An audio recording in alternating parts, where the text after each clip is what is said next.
Wake in the morning, it's close to noon. Flex in the mirror, I need my workout soon. My arms are flabby, so is my gut. But when I squint real hard, I'm kinda buff. Look from an angle and close your eyes, and then imagine I'm the buffest guy.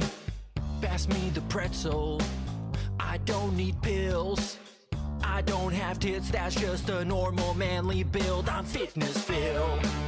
Max out my weights, max out my gains. I'm fitness Phil. I'm on the juice and I'm running loose. I'm fitness Phil. You disrespect, I break your neck and then I flex. I'm fitness Phil. Play what I want, do what I want. I'm fitness Phil. Wait for it, wait for it, wait for it. Flex. I'm flexing all my haters every single day. That will really show them that I'm super straight. I love my wife, but I'm also into guys. Look at the hookster, the python sure is nice. Call me Phil Zanager, the way I'm terminating all the trolls on Kick who say I'm menstruating. I'm pissed the fuck off, I'm putting my foot down on all the bums in chat that say that I'm a clown. I'm fitness Phil. Max out my weights, max out my gains. I'm fitness Phil. I'm on the juice and I'm running loose. I'm fitness Phil. You disrespect, I break your neck and then I flex. I'm fitness Phil. Being Play what I want, do what I want. I'm fitness Phil. Max out my weights, max out my gains. I'm fitness Phil. I'm on the juice and I'm running loose. I'm fitness Phil. You disrespect, I break your neck and then I flex. I'm fitness Phil. Play what I want, do what I want. I'm fitness Phil. I'll say gout. I'll say gout. I'll say gout. Look, another one. Fall gout. Welcome everybody, some music and let's get into it. This song is now on streaming, by the way. I remember to upload it. I need my workout soon. Stupid, the banana song from Donkey Kong 64. Listen, I'm not mentally stunted. I don't know what you're referencing, stupid. No one understands your memes because they're dumb. They're for dumb children mouth droolers, you fucking morons. Meerkat Mom stole that shit. I want banana, tasty banana. Put it in your mouth and squeeze. Put it in your mouth and squeeze. I want banana, tasty banana. Put it in your mouth and squeeze. Put it in your mouth and squeeze. It comes in denim. It comes in denim. It comes in denim. It comes in denim. Denim, what do bananas have to do with denim? I'm up here. Who? You're down here. Who? I can't hear you. You're below me. Because I'm not on your level. It comes in You denim. are so crazy, like obsessive, It comes in weird, denim. hyperfixated, autistic. It comes in denim. It comes in denim. I want banana, tasty banana. Put it in your mouth and squeeze. Put it in your mouth and squeeze. I want banana, tasty banana. Put it in your mouth and squeeze. Put it in your mouth and squeeze. It comes in denim. Putting the lyrics in my chat right now. It comes Okay, in I'm just denim. like, what the fuck? They're actually that nuts. It comes in denim.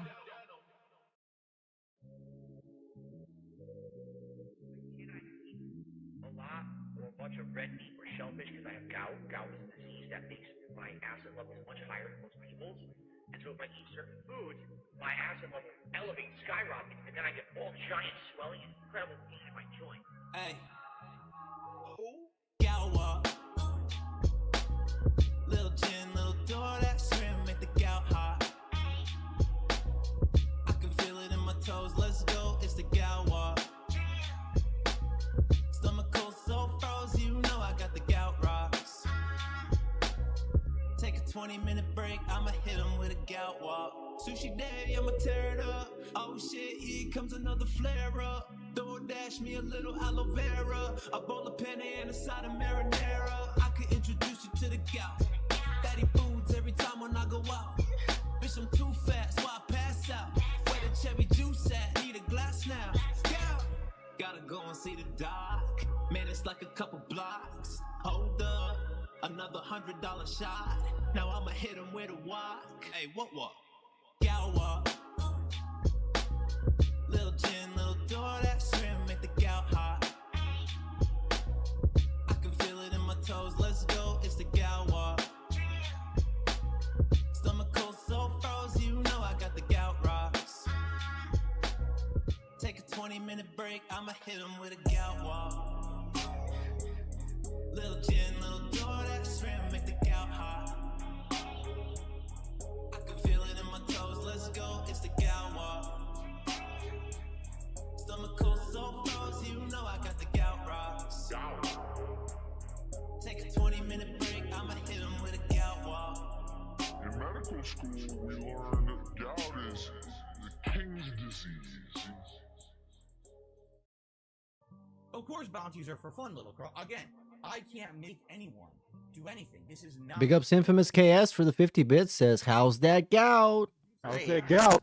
Right? So if you say you're gonna do something nice, then do it. And if you don't, you're banned. Oh, Rob. You owe me easy money, right? 10, 20, 40, bruh. Easy money. 10, 20, 40, easy money. $10 out 10, $20 top 5. Got the bag, got the bag, got the bag. Correct? I have your super chat right here. That's $40. And if you don't pay up, I'm gonna open the door and shoot you. You owe me easy money, right? 10, 20, 40, correct? Easy money. 10, 20, 40, easy money. Brah. 20, 40, correct? Easy money. 10, 20, 40, easy money. I just started about 10 years ago. I was depressed, I was an alcoholic. That was the start of my YouTube career. Today, many years later, things are a lot better, that's for sure. That is for certain. It is certain. It is certain. Bruh. Rail, hail. Got the bag, bro. Got the chips. Got the plastic cups. Wheel, tail, jam. Bruh. Rail, hail. Bro. Wheel, tail, jam. Former pro player. Former alcoholic. Right? Drinking liquor all day long. Good variety of stuff. We'll even have an incentive if someone contributes a very large contribution. I'll take a shot of a special liquor that I have not revealed yet. I'm not getting drunk. Absolutely not. Bruh. Rail, hail. Got the bag, bro. Got the chips, right? Plastic cups. Wheel, tail, jam. Bruh. Rail, hail. You need Jesus. Fill up. Consume. Rail, hail. Day after day after day. Bro. If you do, to hell with you. You need help. You need Jesus. Bruh. Rail, hail. Got the bag, bro. Got the chips, right? Plastic cups. Wheel, tail, jam. Got the bag, bro. Rail, hail. Got the bag, bro. Got the rail, hail.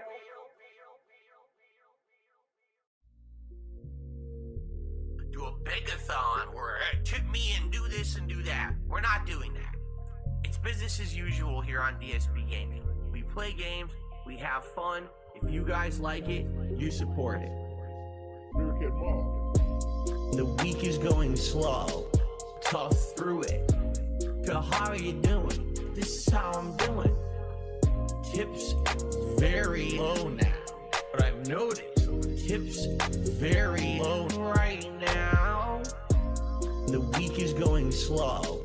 It gets to me. My life is ruined. This is how I'm doing. And losers out there who thinks that they know shit, kiss my fucking ass and eat my right now. A full podcast booked, full gameplay streams booked, everything's booked. Everything's booked. Can't do anything crazy. And I don't even have enough to buy groceries. It sucks. The week is going slow. Tough through it. Phil, how are you doing? This is how I'm doing. Tips very low now. But I've noticed tips very low right now.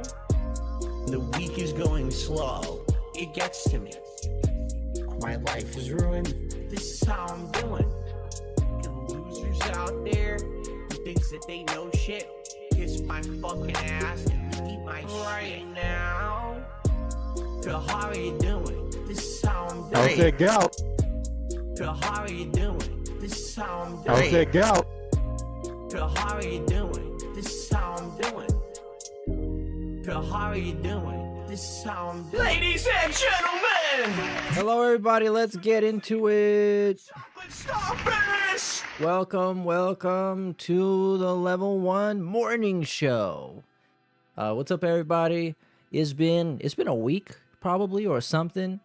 So we're back here. Let's see what happened this week with DSP. Spoilers, it's not much, but the Street Fighter stream from yesterday, or at least the night stream today, depending on where you exist, was spectacular.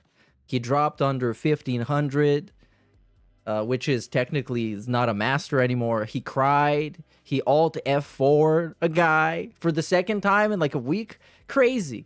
He's the only guy to be able to play games consistently and get worse every time. But first, let's pick up where we left off last week, which was his amazing Easter stream, which was all about Duncan on Low Tier God and Wings of Redemption. Ironically, it was ironic, you guys. You can't be mad. So let's hear what the king has to say about that.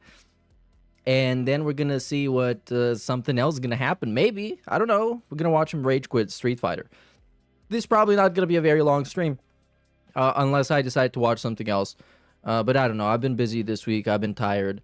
And tomorrow I start my Easter festivities. So I'm going to be gone till the end of the week. So let's just do stuff while we're here on this planet. Okay, let's go.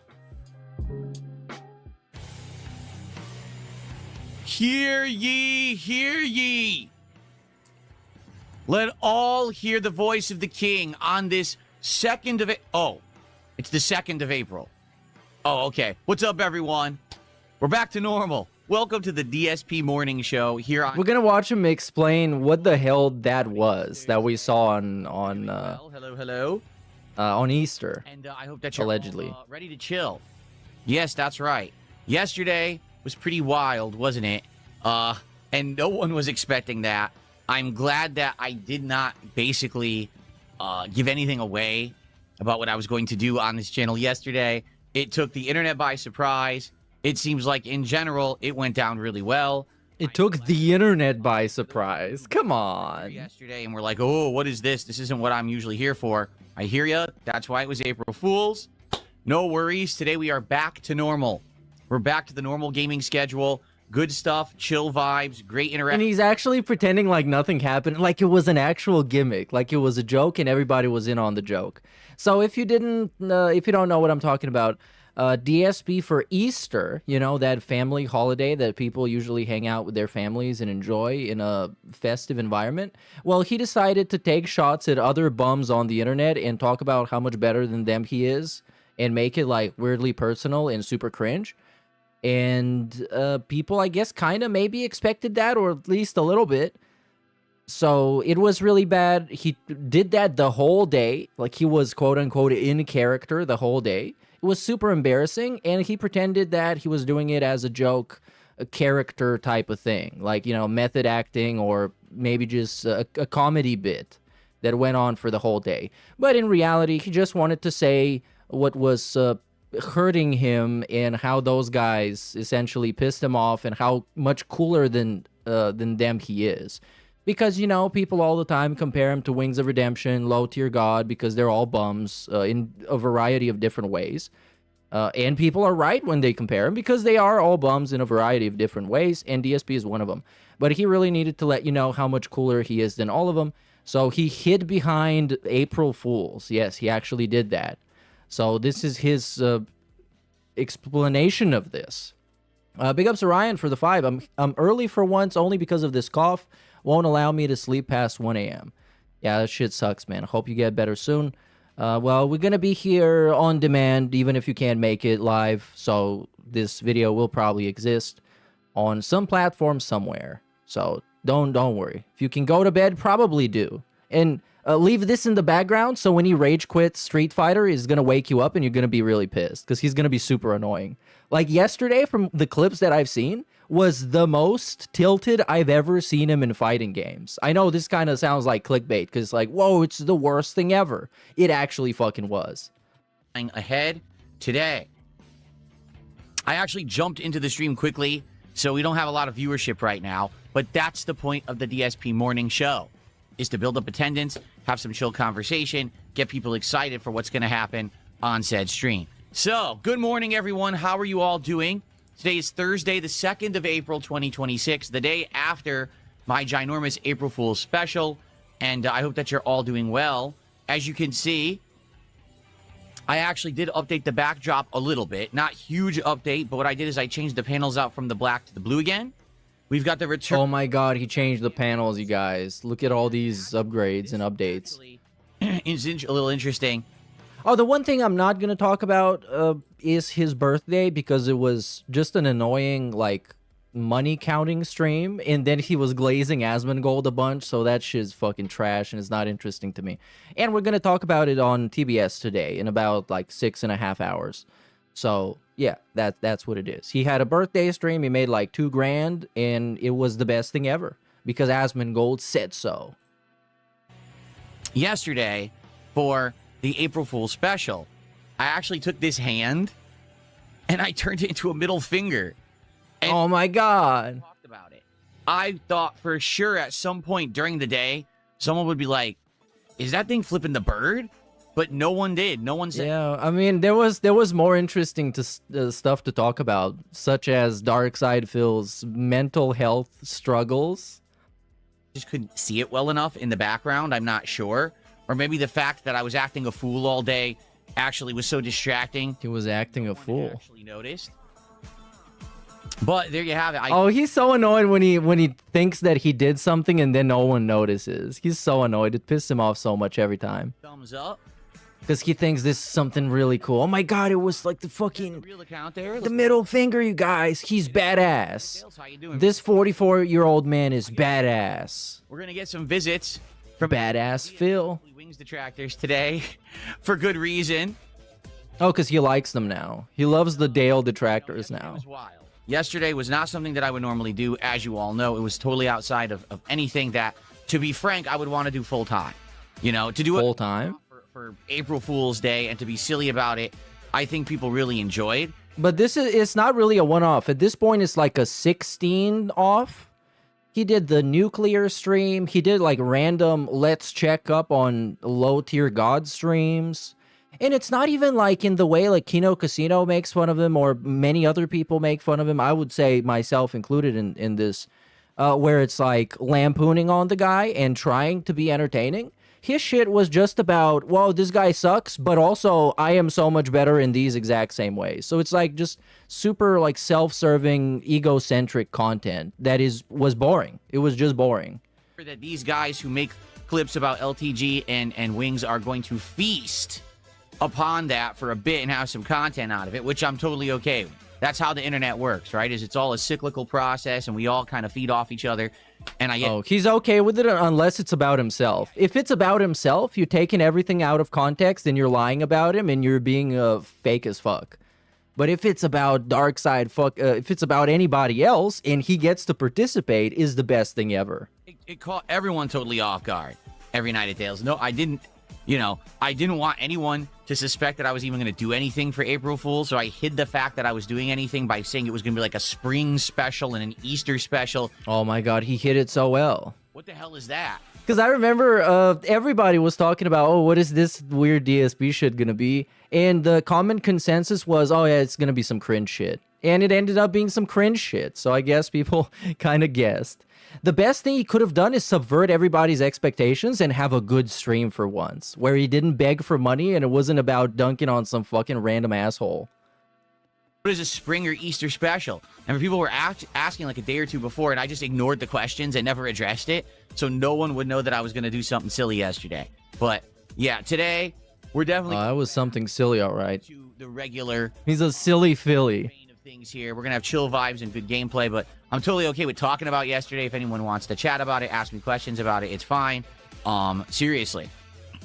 Except all the people that got banned for rightfully pointing out that he's super hypocritical about feeding other people content, but when Wings of Redemption feeds duty content, that fucking is trash, and he should stop doing it and stop existing.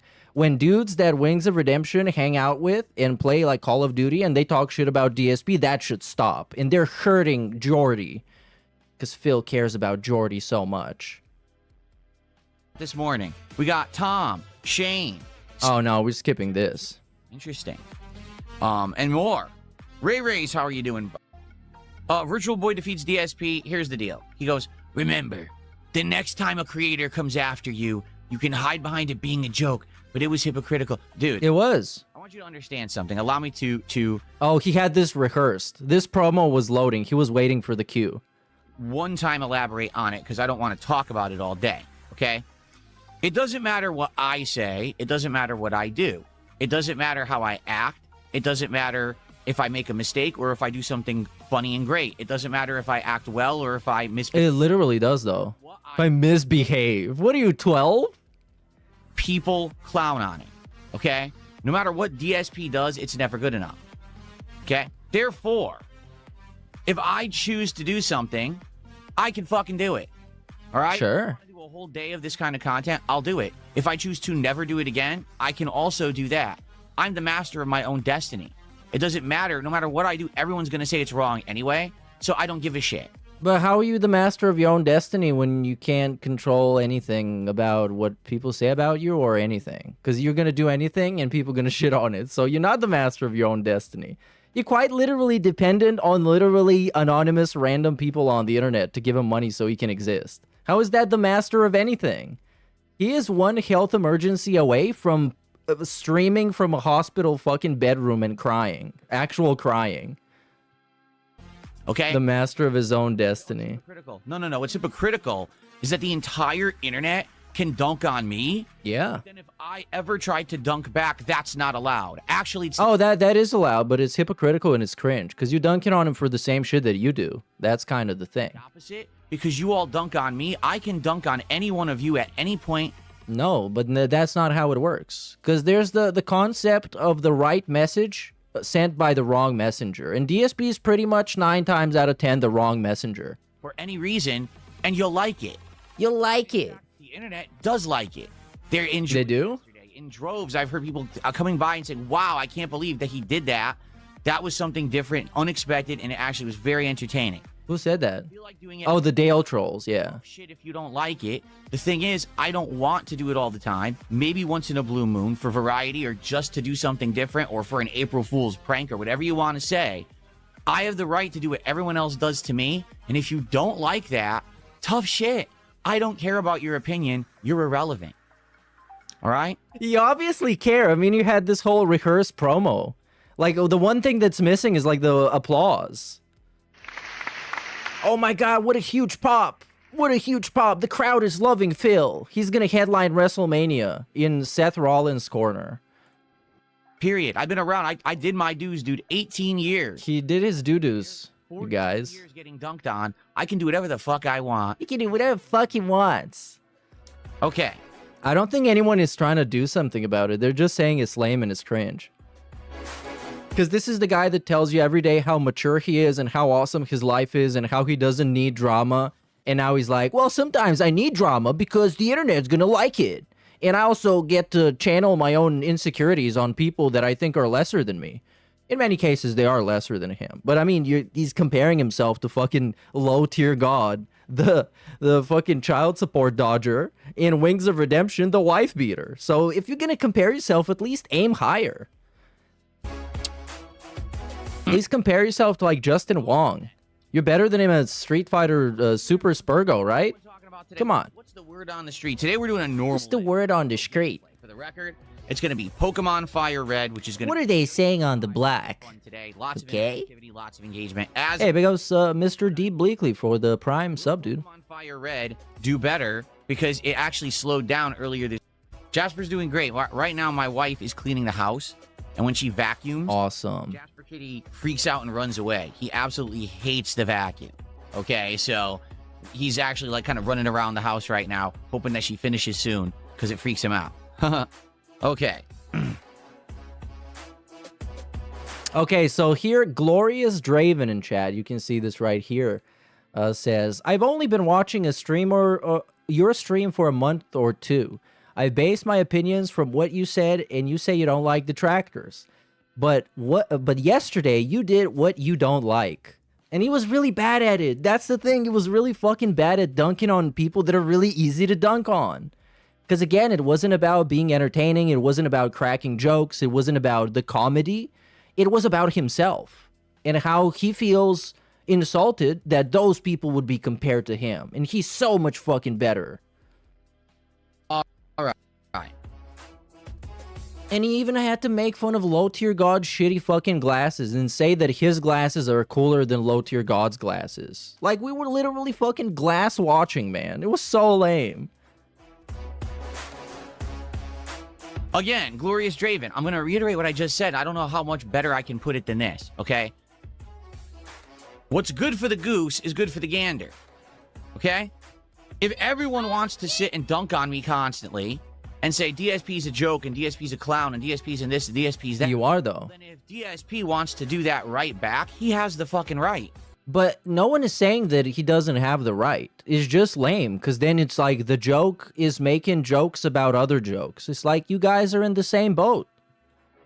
And you have no right to criticize. You guys are in the same circus. Like, you can't say that this guy sucks at juggling apples when you also suck at juggling apples. I'm not going to do this all the time. In fact, I'm rarely going to do it. You know me, I ignore Already instant defensive. I'm not even gonna do it a lot. I'm gonna do it sometimes when it serves me and when I'm really insecure and narcissistically injured.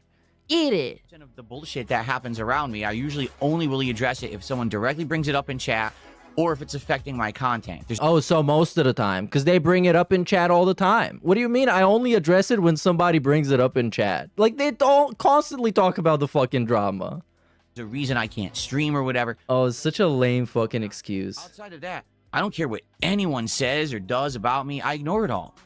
Okay? So it doesn't affect. But you obviously do, though. That's why he spent like half an hour talking about Wings of Redemption, talking about him and Panda Lee hooking up, because you obviously care. The content today, it's a normal day. Yes, I'm sure we'll be talking about yesterday's April Fool's stuff, but outside of us just discussing it, we're not going to be doing any more of that. I'm not going to be clowning on anyone today. That's not what we're doing. Today is nice, chill gameplay.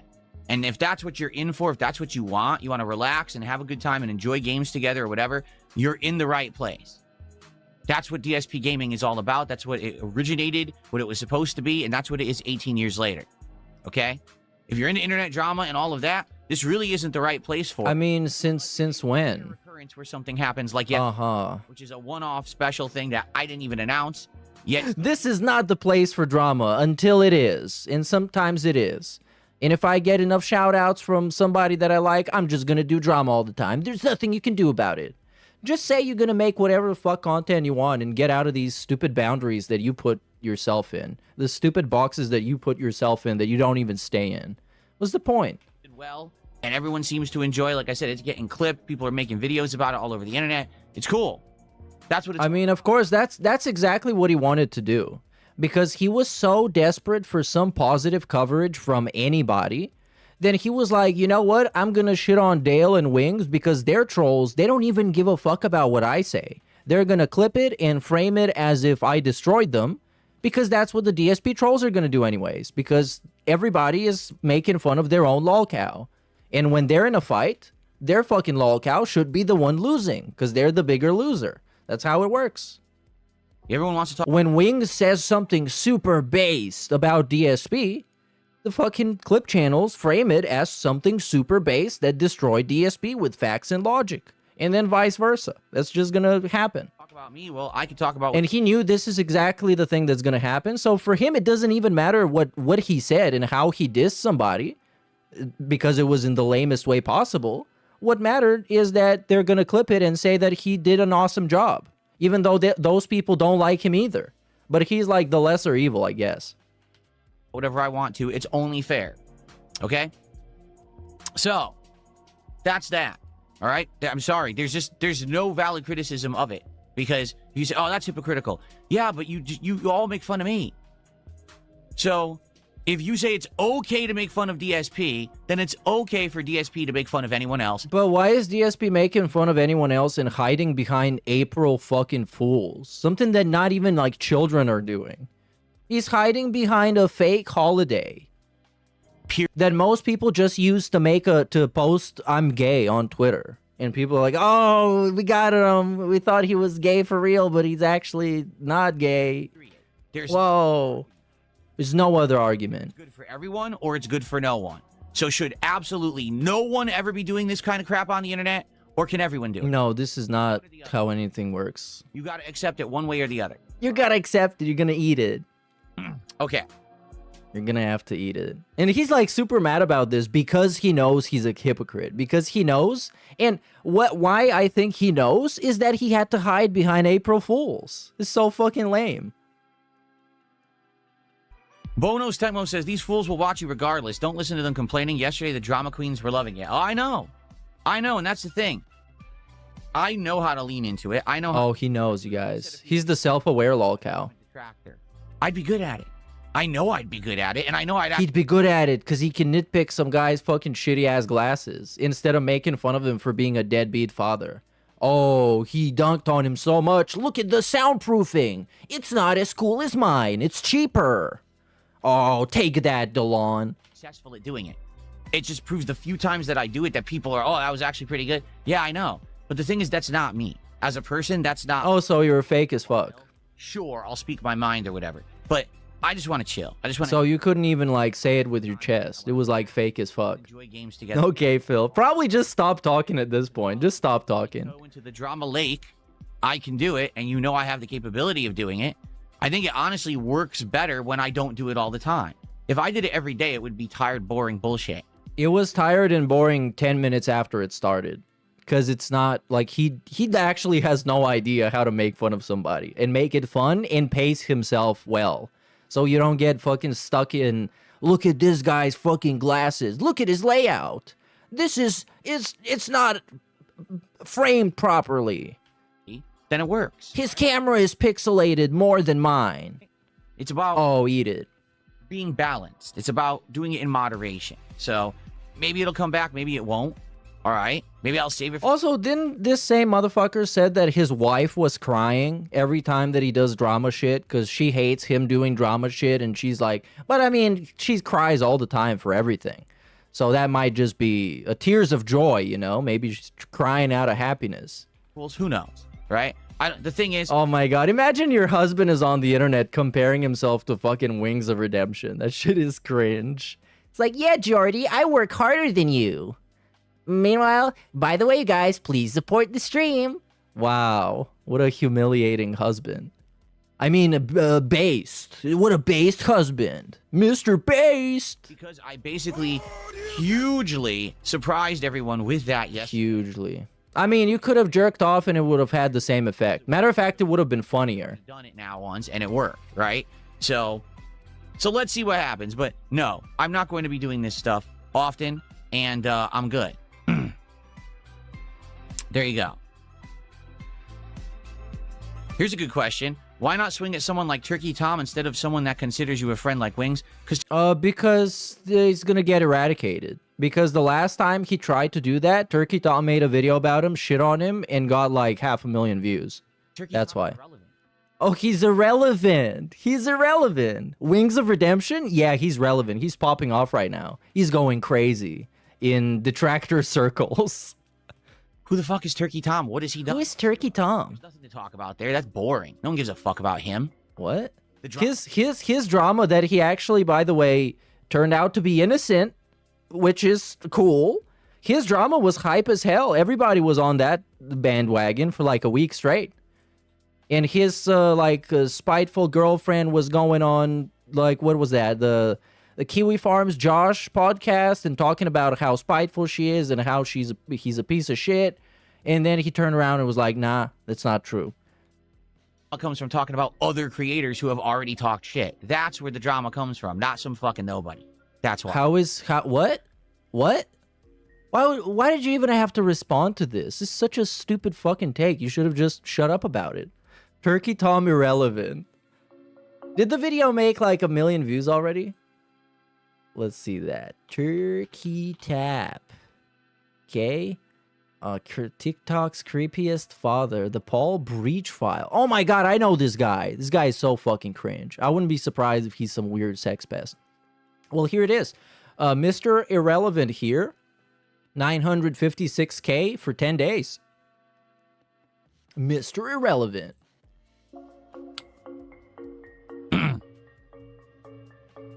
Okay. Joint Options did a $5 super chat. He says, you're the one morally grandstanding against dunking on others.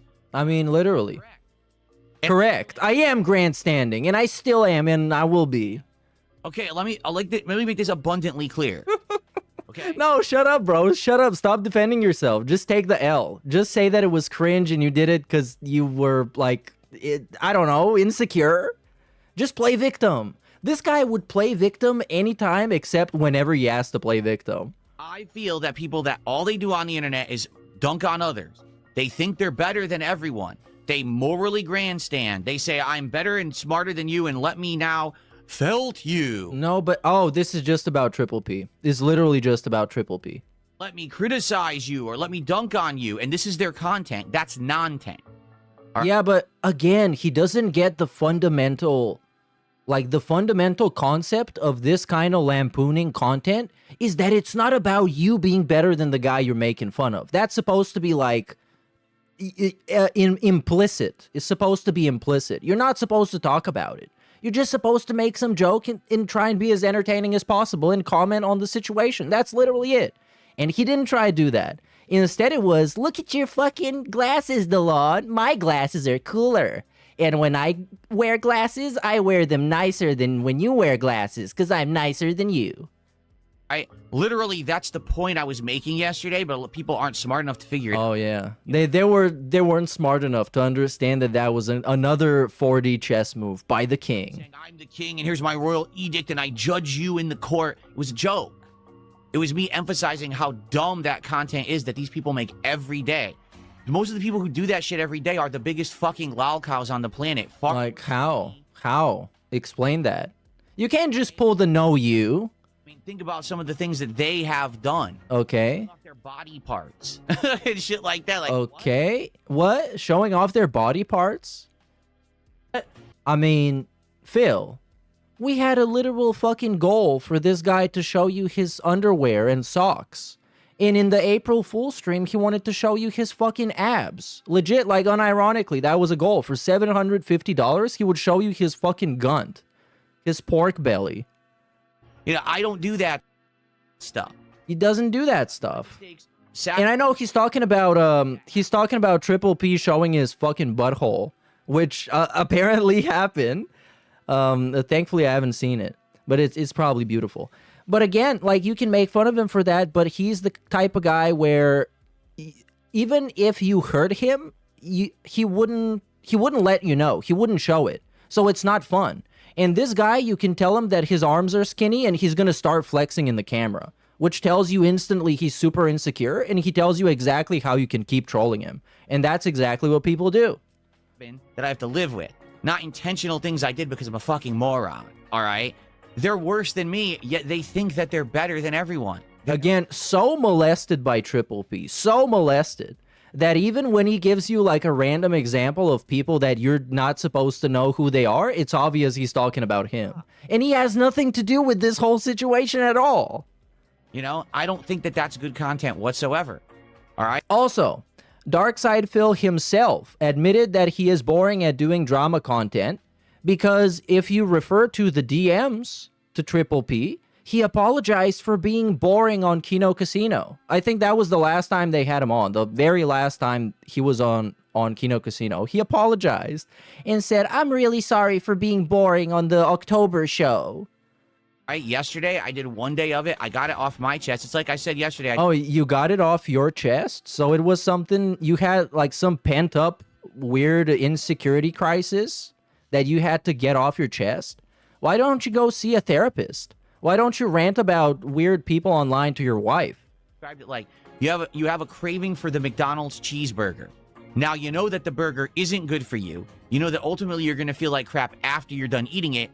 And you know that you shouldn't eat it, but you eat it anyway every once in a while just because you want to satiate the craving. So it wasn't a joke, because you needed to do it. So I satiated the craving yesterday. Uh-huh. We're good to go. We can now move forward positively. And every once in a while, if I want to go back to that well for variety purposes, for entertainment value, or just to fuck around, I can, and I have the right to do so. He has the right. No one is trying to take away your freedom of speech, Phil. No one is trying to. Matter of fact, I want him to exercise his rights to the maximum capacity, to the fullest of their extent. Earned it with the scars that I got on my fucking back from all the whippings that I took from the internet. What? Whippings? And again, has he been enslaved? I mean, outside of, being directly dependent for his entire livelihood on weird fucking people online. Has he been enslaved in a different way? If you don't like it, I don't care. I don't care about your opinion because you're irrelevant. You obviously care about it. This is like the third segment about it we've had. And now he's irrelevant. Who is that he? Who is him? Is that it? Are we still talking about Triple P? $5. What? It's such a weird, like, meltdown segment. What was your name? Oh, and no, we keep going, by the way. We keep going.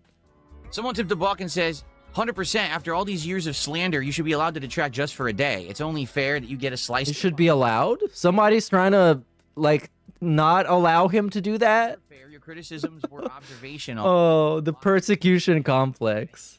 Phil, you can't make fun of other lolcows. You can't. You're not allowed. It's against terms of service. Ironically, it actually might be.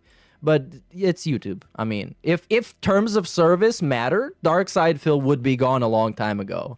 And so would I. We would both be on Kick. Again, there's a difference between trying to... Which we actually already are. I mean, yeah. It's a good backup. Actually observe as an outsider looking in, or literally hamming it up, overacting. What am I doing? It's a dollar. Oh, so it was fake. So you didn't even mean it. It was insincere. Trying to cause a scene for sensationalist purposes. I didn't do anything yesterday to try to be sensational or over the top. I just wanted to be as fact as I could. Okay?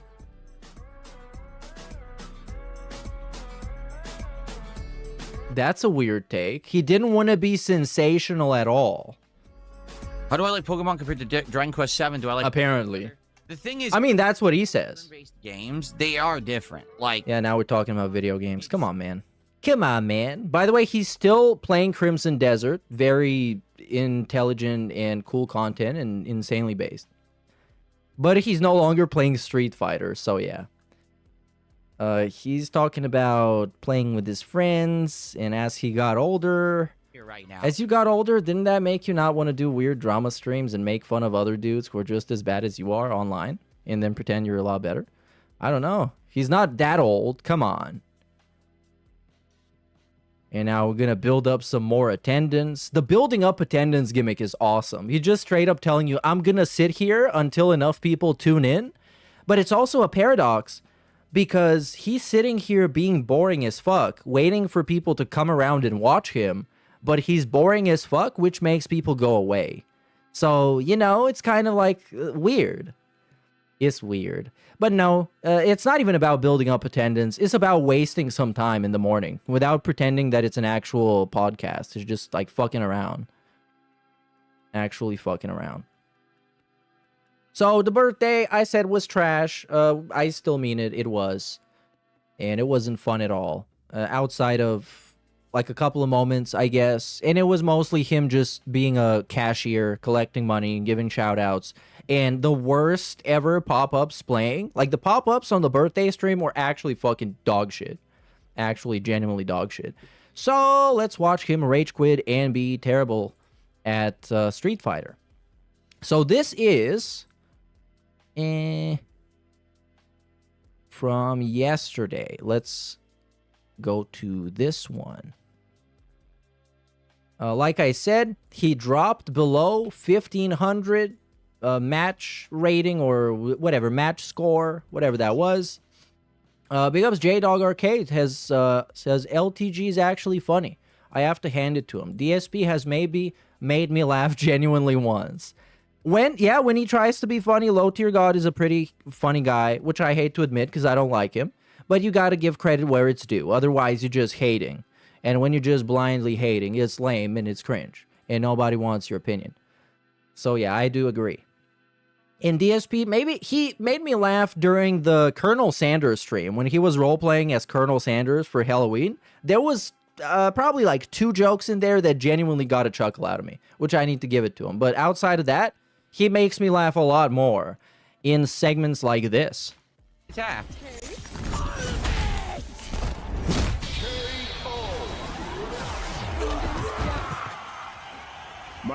It just stuffs everything. What do you want me to do? I walk forward medium punch. I get nothing. She gets a move. That's it. So there's no point to playing. It's just a complete waste of everyone's fucking time. Why? I'm not doing this no more. Like, I'm serious. There's no point in playing ranked with these mid to low tier characters. They can't win. People who spam online lag patterns win. There's nothing you can do about it, and there's no fun or no way to fucking... Unless I'm going to play this endlessly, I'm just done with it. I'm going to play other characters and just do casual and not give a fuck about this game. Which is what I should have done tonight.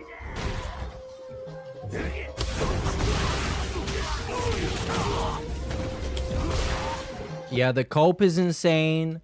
The faces are insane. And when he finished the stream, at the end of the stream, he was so sweaty and greasy and disheveled, you would think he had a fucking car accident. I couldn't block.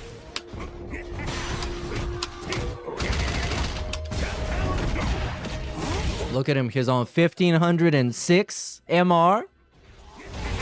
Oh, we're going back like 2 years ago when he was chasing that 1500 and barely got to it. Every time, the moment he gets there, crash out. Instantly. Starts losing, starts seething, starts crying. Into a combo.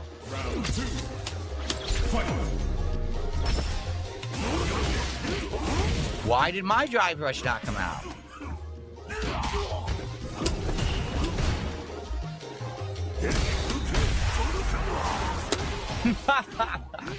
I'm not playing this anymore. Not.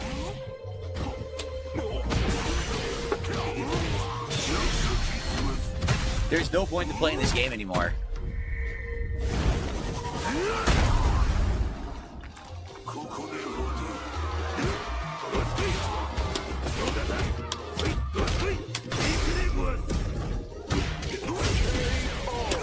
A level 3 that's so slow, they can just neutral jump right over it. Yeah, he's actually molding. Literally molding. You get to see, like, his hairline was back like 5 inches after this stream. Actual molding. And then he's gonna cry about people looking shit online in the competitive game you're supposed to be competitive in.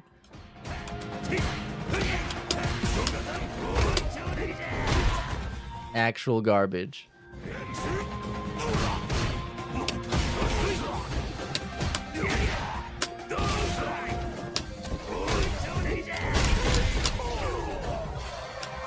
Hey, you got this one. He's $14.99 now. Shit gets worse. And we're almost there. We're almost at the end. That's totally what I did. How did they know that's what I did?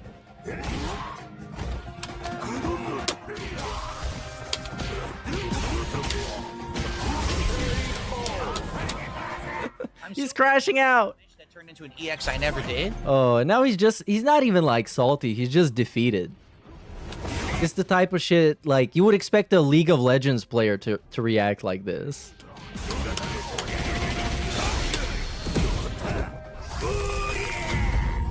Oh, what a great 44-year-old man. Look at him, he's crushed. Glancing at chat. It was overtime, it's like 10 p.m. his time. He was just hoping. Come on, man, come on. Please, let me win. Can't do anything. I'm frozen.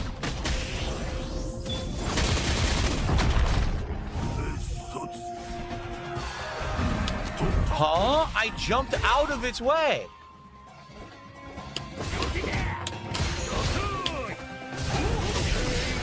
It won't block. Dude, this is insane. What's the point of playing this game? I'm done. Alt F4. Alt F4. Remember, like, Low Tier God? He shit on Low Tier God so much for doing exactly this. Out of its way, and then I pressed a button, and the game said, oh, you didn't do anything, and then he got to attack after his missed teleport grab. Oh, no. I don't. Like, I'm done. If I'm going to play this, I'm going to play other characters, casual play, try to learn with them, see what their changes are. He's been learning for like 3 years now. Tonight, the people who beat me suck shit. They don't know the game. All they know is pattern play at this level, and the game doesn't react. Every time I go to react, it doesn't work, or you get the wrong move. Oh, look, I punish Akuma. Chop, chop, EX push. I didn't do fucking EX fucking push, you piece of shit. There's no point. He's so mad. He's so mad. Time because there's no gameplay there worth watching. Every time that I get something going, something drops, something... But sir, you make the gameplay. And now he's crying about his own gameplay being trash, which, well, he's not wrong. Inputs are delayed. The game sucks. It's an online scrub pattern play game. Absolutely no reason to play it. And that's a shame. That's me trying. Because tonight I said I was going to either do casual play or ranked. That was a complete waste of everyone's time. What just happened? There was no reason to even bother. The connections were awful. The connections were 50, 60, 70 milliseconds. I think I played 2 people who were like 30. Ranked play, waste of time. Oh, yeah. Remember when Street Fighter 6 was the best fighting game? And it was the best Street Fighter game? Oh, that was coincidentally when he was doing really well at it. And he was getting to master all the time. And you got to hear about his win-loss rate every single fucking day. Like actual spreadsheet segment. Look at my stats. Tonight, I had a 64% win-loss ratio. Isn't that really cool? Yeah, I'm getting so much better. And now we're here. Nice defeated sip. Tastes like tears. Yeah. I don't care. If I would care if I was going to go to tournaments and shit. I don't even care. So fuck this game. Do you think the dudes he played against are going to tournaments? No, next time. I'm done. I'm not going to play ranked anymore. There's no point. I will play Lily. I'll play Dalzim. I'll mess around with other characters. I got to go back to Blanca. I never even played Blanca in like 2 months, right? I'll play around with them. We'll have some fun with casual play. I'm done. There's no point in playing ranked. I will play the same people with the same shitty connections who play the same pattern play, and it won't be fun.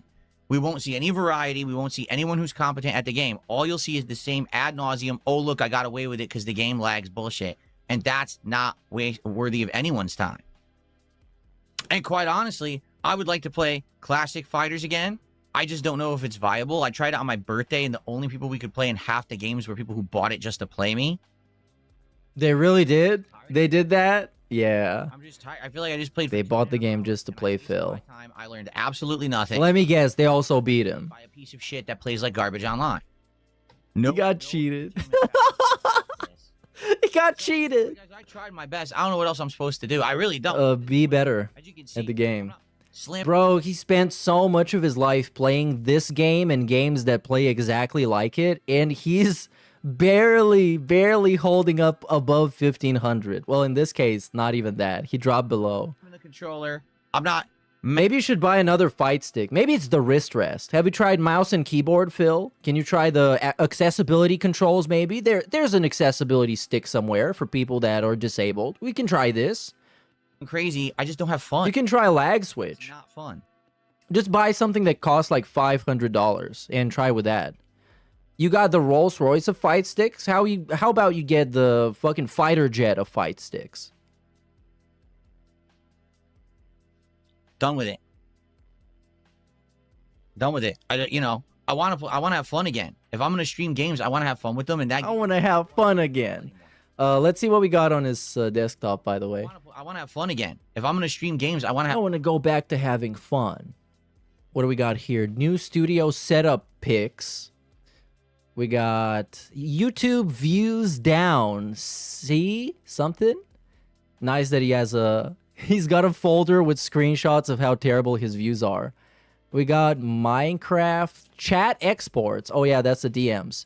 Pics for podcast. Apparently, old PC OBS settings. And that's kind of it. And there's one that I can't see. And that game is not. Oh, there you go. What is this? Backup settings. Oh, nice. He's got backups. Not fun and ranked at all anymore. They've really fucked it up.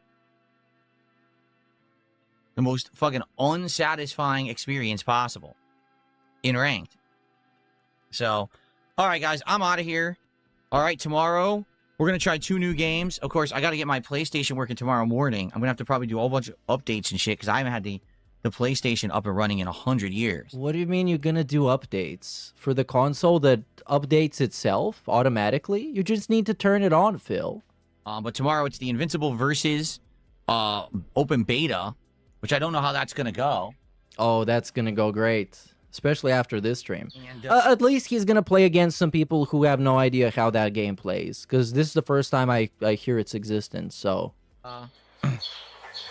And then, tomorrow night, we're trying this Pokemon Champions, but I'll be honest, I don't know if anyone's going to like it. I heard Pokemon Champions is terrible. What is Pokemon Champions? What? Hopefully it's not like WWE Champions.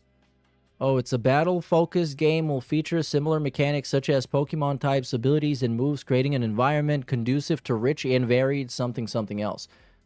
Yeah, this is, he's gonna love this. Can you name those? Can you name them? Perhaps? What's going on, everyone? Austin Chomp. No, you're a shill. Here's the Rock Jack. Doing different things and completing missions. Yo, this is very DSP coded. Favorite Pokemon, so that's cool. This Venusaur Oh, maybe you can take $20 to favorite a Pokemon. is from Pokemon Go. This Sneasler is from this game, and this Incineroar is from Scarlet and Violet. But like, Oh my god, they got Sneasler. Pokemon Home. But yeah, he isn't a cherished ball. Max health, max attack, last in speed, dynamic punch, stone edge, ice punch, bullet punch. Yeah. Well, it's gonna be an awesome stream. Features and content than Pokemon Stadium 1 and 2. So people are really disappointed because they think it is like a monetization scheme. I guess we'll have to see. I never played Pokemon Stadium, so I don't have that frame of reference. You know, I don't. But I guess we'll have to see when we play it tomorrow night and see how it goes. But I don't, to be honest, I just want to try it just to give it a shot. I don't foresee it becoming anything lengthy. You know what I'm saying? Like, I don't see myself playing it at length. I think it's just going to be like, you know, okay, dude, we got it. me testing it once to see what it is, and that's that. Right. So. Yeah, look at him. He's actually fucking dripping with sweat. Look at this. Greasy as hell. Hair all over the place. Very cool vibes. Aging gracefully, as they say. As graceful as a bottle of piss thrown onto the highway that Boogie2988 is about to drink. That's how gracefully he aged. Yeah, look, here's my stats for tonight. Absolutely terrible. Oh, yeah. Let me hear it. I actually was up on wins at the end, and then because I played the last 2-3 sets, I lost all the points at the end. Yeah, but I don't care. He doesn't care, guys. Shut up. Send me the stats that's saying that I actually had a winning record at the end of the night, and then when I played those last 2-3 sets, I threw all the points away. Yeah, I know. But it's the lag's fault. Come on. Unitas, thanks for another $2. All right. So tomorrow we try 2 new things and we see how they go, right? Bro, you said this already. Hopefully they're interesting. The thing I'm interested in is this Invincible Versus, because I haven't played a game that plays like Dragon Ball Fighters since Dragon Ball Fighters. Like, I stayed away from that genre of fighting game. And apparently everyone's saying, yeah, it plays just like Dragon Ball Fighters. So it could be interesting. All right, to see how it plays. All right. All right, guys. Is it all right? That is it for tonight. I hope to see you tomorrow for my final streaming day of the week. And, yeah, if Mad TV is streaming, we'll host him. It's his birthday, right? How close is he to getting partner? Because I've been hosting him a lot, and hopefully Bro, boosting his numbers. I have no idea who Mad TV is, but he probably sucks. So yeah, big up scumbag Josh. Says Raw also crushed him like 3 times with Cammy, so he was really upset. Yeah, I could figure that happened. He looks like a guy that was just crushed by Raw Phil. And big ups Retro Jim says, remember back in the day when Phil's excuse losing at Street Fighter 6 was delays on console and people didn't have PC? Okay. Never mentions it anymore. Dude, PC was supposed to be the best version that always existed, ever. Ever. The best version of Street Fighter that was ever made. And once he got a PC, he was like, okay, I get to play on the optimal edition. Everything's going to be perfect. And then this happened. So, top comment on the daily wrap, by the way, is by Vincent Ramirez, who says, you sound insufferable. You might need to retire from gaming altogether. It's not for you. Now, enjoy this comment before it gets deleted, by the way. tonight's Street Fighter 6 stream, I'm going to be honest with everyone. I didn't even know what I wanted to do in Street Fighter 6 tonight, because I felt like if I played casual play with Lily or Dalzim or whatever, everyone would complain, it's not ranked. Why are you wasting our time? And I knew if I played ranked with Honda, I wasn't going to have a good time. So I played ranked with Honda, and I didn't have a good time. I had a miserable time. The game is terrible. And the thing is, I could sit here and tell you why, but I already have. Nothing has changed. Everyone who plays at that master level around 1,550 points is an online pattern player. Of course. Without actual exception. They all suck. Without except, all of them suck at the game. Not a single person he played against deserves any sort of respect or acknowledgement. Every single one. They just play patterns. And if you beat their pattern, you can crush them because fundamentals beat them. But the moment that one input drops, one combo drops, one mistake, or just bad luck, oh, look, they luckily just guessed and jumped over me, and now that's it. The game's over. And because I'm Honda, there's really no way for me to come back. It would be different if I was using a upper mid to top tier character who have the mechanics. Honda doesn't have them. All right. I'm playing better with Honda than I ever have before. A sure thing, man. Simple gameplay beats him in this game online. Insane amounts of dropped inputs, bad connections. Again, I can rarely get a connection lower than 50 milliseconds. In ranked, they're mostly 50 to 70 or sometimes 80. Yeah, that is a good point. Kiryu Win says, this is coming from the guy. He calls people sweaty, but he is literally sweating and constantly complaining about his fucking heartbeat going up. What was that? His blood pressure going up. That's literally the fucking sweatiest guy. The biggest tryhard. And he's a former pro. Imagine. And then you're just some random guy sitting at home. You just got back from a 9 to 5 and you stomp him like it's nothing. And you don't even realize that he's crying about you online. And he's recording weird daily recap videos about how upset he is that you beat him and calling you trash. Yeah, that's awesome. And it's just not fun anymore. So 2.5 hours, I stayed late to try to grind it out. I don't care about this game anymore. I'm serious. I'm done with Street Fighter 6 for now. He's done with it. He's putting his foot down. Again, when Ingrid comes out, we may not. I'm doing exactly what I did last year. You play it to the point where you're fed up, and then there's no point in playing it anymore. And to be honest, tonight, mostly trolls in the chats. Support did okay, but not great. So it's nothing like, oh, people were desperately demanding more Street Fighter 6. It's kind of heated. This, the support thing will never not be funny to me. Because it's like, imagine you're one of the DSP pay pigs. You come back from a long day at the glue factory. You've been sniffing it all day, as that's your job on your station, allegedly. And then you give this guy like $50. And then at the end of the stream, he says, yeah, it was almost like nothing. It's like you don't actually exist or matter to him outside of the 3 seconds in which he gives you a shout out and says that he appreciates it. And then immediately says he doesn't give a fuck and that other people should give him money too. This is just so lame. Right, and now it's kind of played out. It's the same shit over and over, the same people. I don't even get to play different people. I play the same people over and over in ranked because there's no one playing this fucking game. I can't match with anybody else. So, I'm done with Street Fighter 6. Enjoy the gameplay tonight, the final rage, and the game not working. The final rage. Not enjoying myself. I'm going to now focus on games that I love. Yeah, the title of the video is really cool. It's final part. DSP quits Street Fighter 6 for good. DSP plays it. Again, he needs to put DSP in everything. Because he wants the troll views? I guess. He tried to also cheese some extra views by putting the birthday stream public and also leaving it as the featured video on his channel. It's like the best thing he's ever done. Like, which means you're going to see now he's going to play games that he actually likes, you guys. And by that, I mean he's going to play Crimson Desert. more of the games that we're currently playing next week. And I'm going to focus on the new games because next week, remember, we got 2 new games coming out. For to hell with Street Fighter 6. It's just not worth my time anymore. It's not. Capcom has not put enough effort into this game or improved it in any way to make me want to play it longer. I'm done with it. Okay?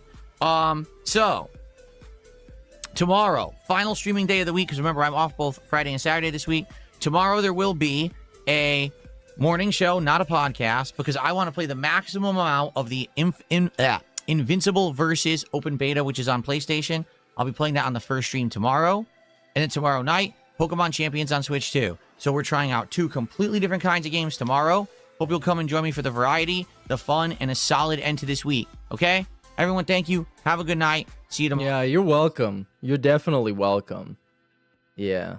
Well, he did say he was gonna. That's right. He did say he was gonna play casual first, but then he said that if he played casual, people would make fun of him because it's not fun, and they wouldn't like it. So he just is retiring it permanently until it comes back again, because it always comes back.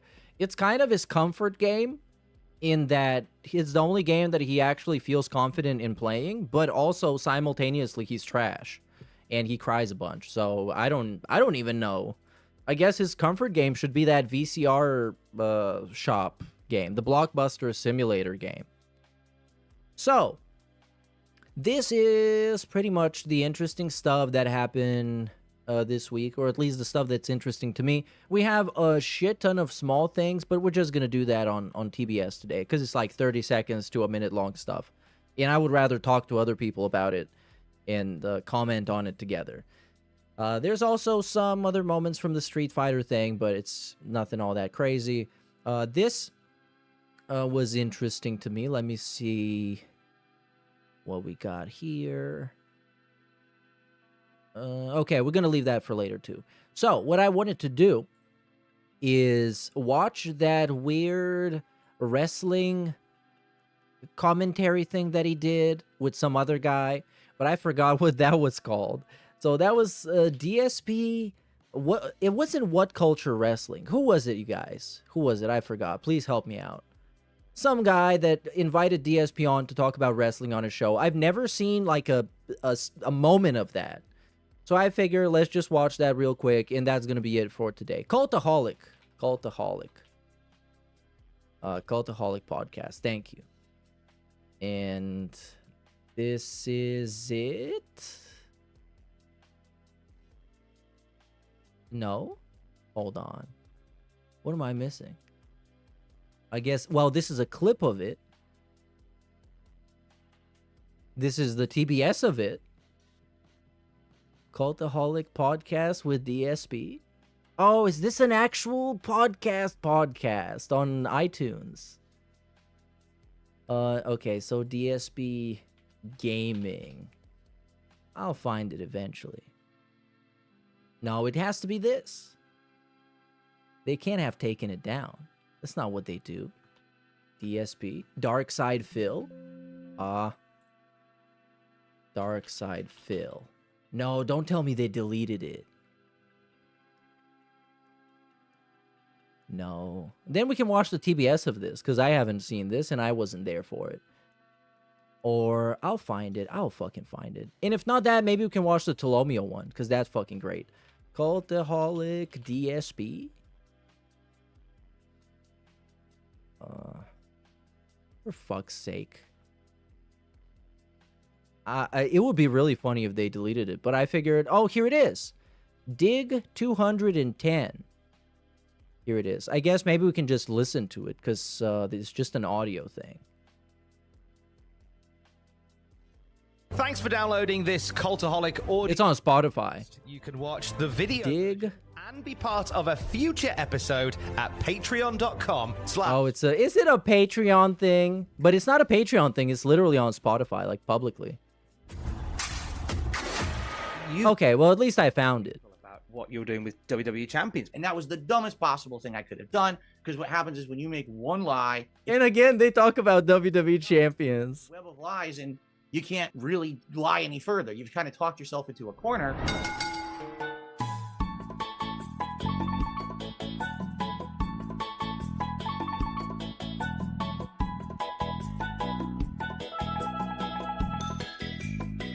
Oh, that's a great song. Cultaholic Island. This is where we Cultaholic Island. 3 wrestling matches they would watch whilst metaphorically stranded on a desert island. It's Desert Island Graps and our castaways. Oh, Desert Island 16 Graps. years I'll in find you. YouTube streaming realm, and it's not unfair to say that he has longevity. He has stuck around. He's also quite infamous, and I'm intrigued to hear all about him. Let's throw to him. Dark Side Phil, how you doing? Here he is. Dark Side Phil, right? Oh, how you doing? And Jasper is with us as well. That's right. He's in the office today. And while Jasper appears, I just shooed Pablo out of here. We could have had a meeting of the minds. My black cat Pablo was here just a second ago, but we've just missed him. But nice to see Jasper here as well. Hey, I wish I could see Jasper. I'm going to be honest, Phil. This is the 210th episode of Desert Island Graps. Nice. And when it was announced that you'd be joining us, we got heat. I don't think we've ever had as much reaction from a guest being announced. Why do we think that might be, Phil? Well, it's like you said, I'm infamous. I've been in this game for 16 years, and I've had my highs and lows. There's people who like me. There's people who absolutely hate me. And there's an entire detractor community of people that follow me around. And, Immediately. Just so you guys know, people on the internet hate me.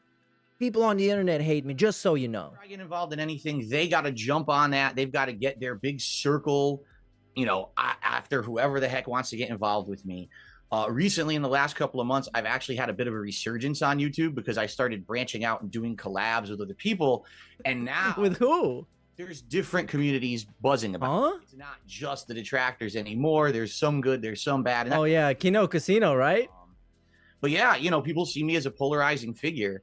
But it's funny because what's actually come to light in the last couple of months is a lot of the things that people hear about me are basically kind of a skewed perspective. This is a group of people. Oh my God, hold on. So the description of this is awesome. So on Spotify it says, as a disclaimer on the bottom of the description, it says, if you're affected by the discussion of gambling addiction within this podcast, you can find support at gambleaware.org.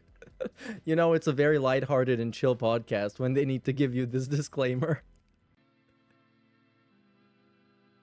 By spinning something a certain way. If they make me look bad, if they make a mountain out of a molehill, right? They benefit because they can make videos about it. They can make money on it. They've been monetizing this kind of content for, a decade.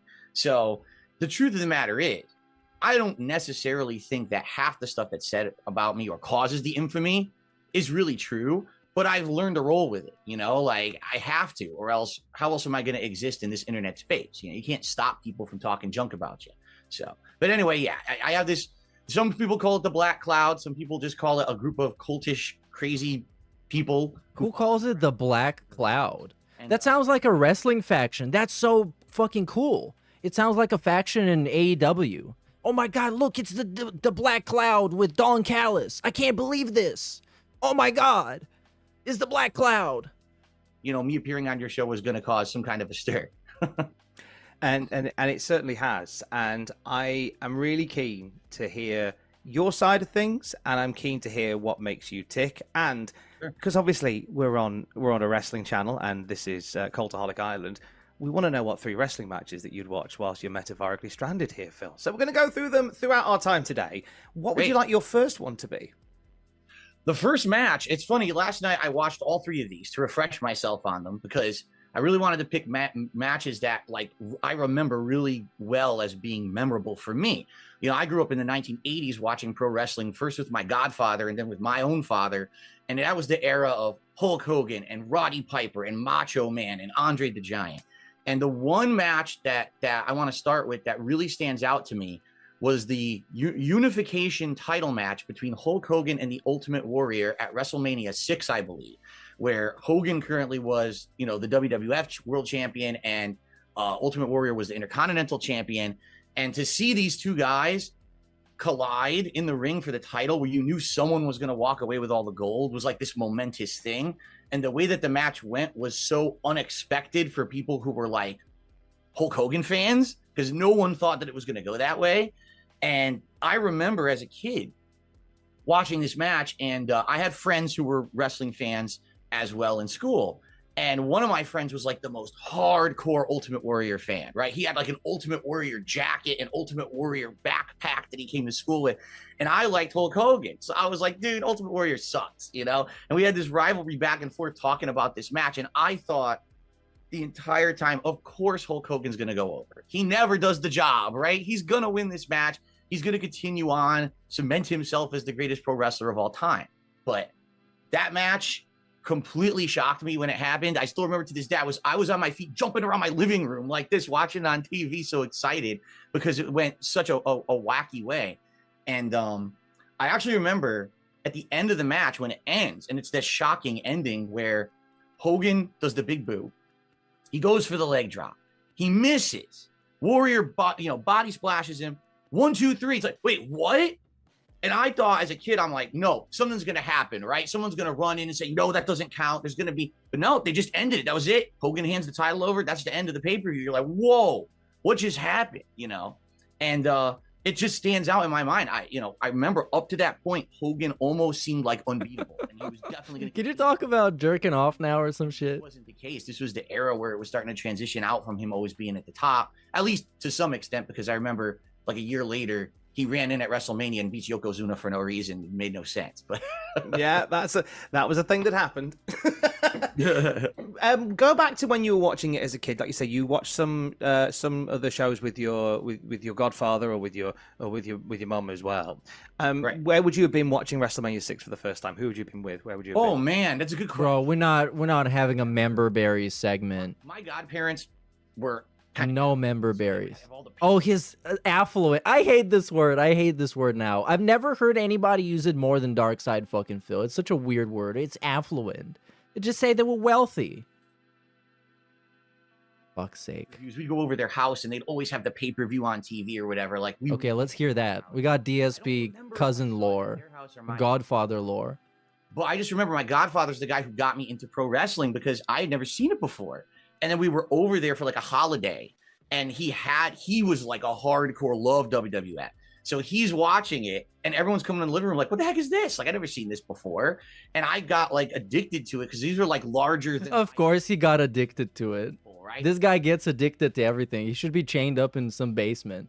This is the literal fucking addict brain guy. Over the top personas. They're almost cartoonish in a way, but it's good. It's entertaining. His godfather was like, come over here, Philly. Look at these. This is called the Hulk Hogan.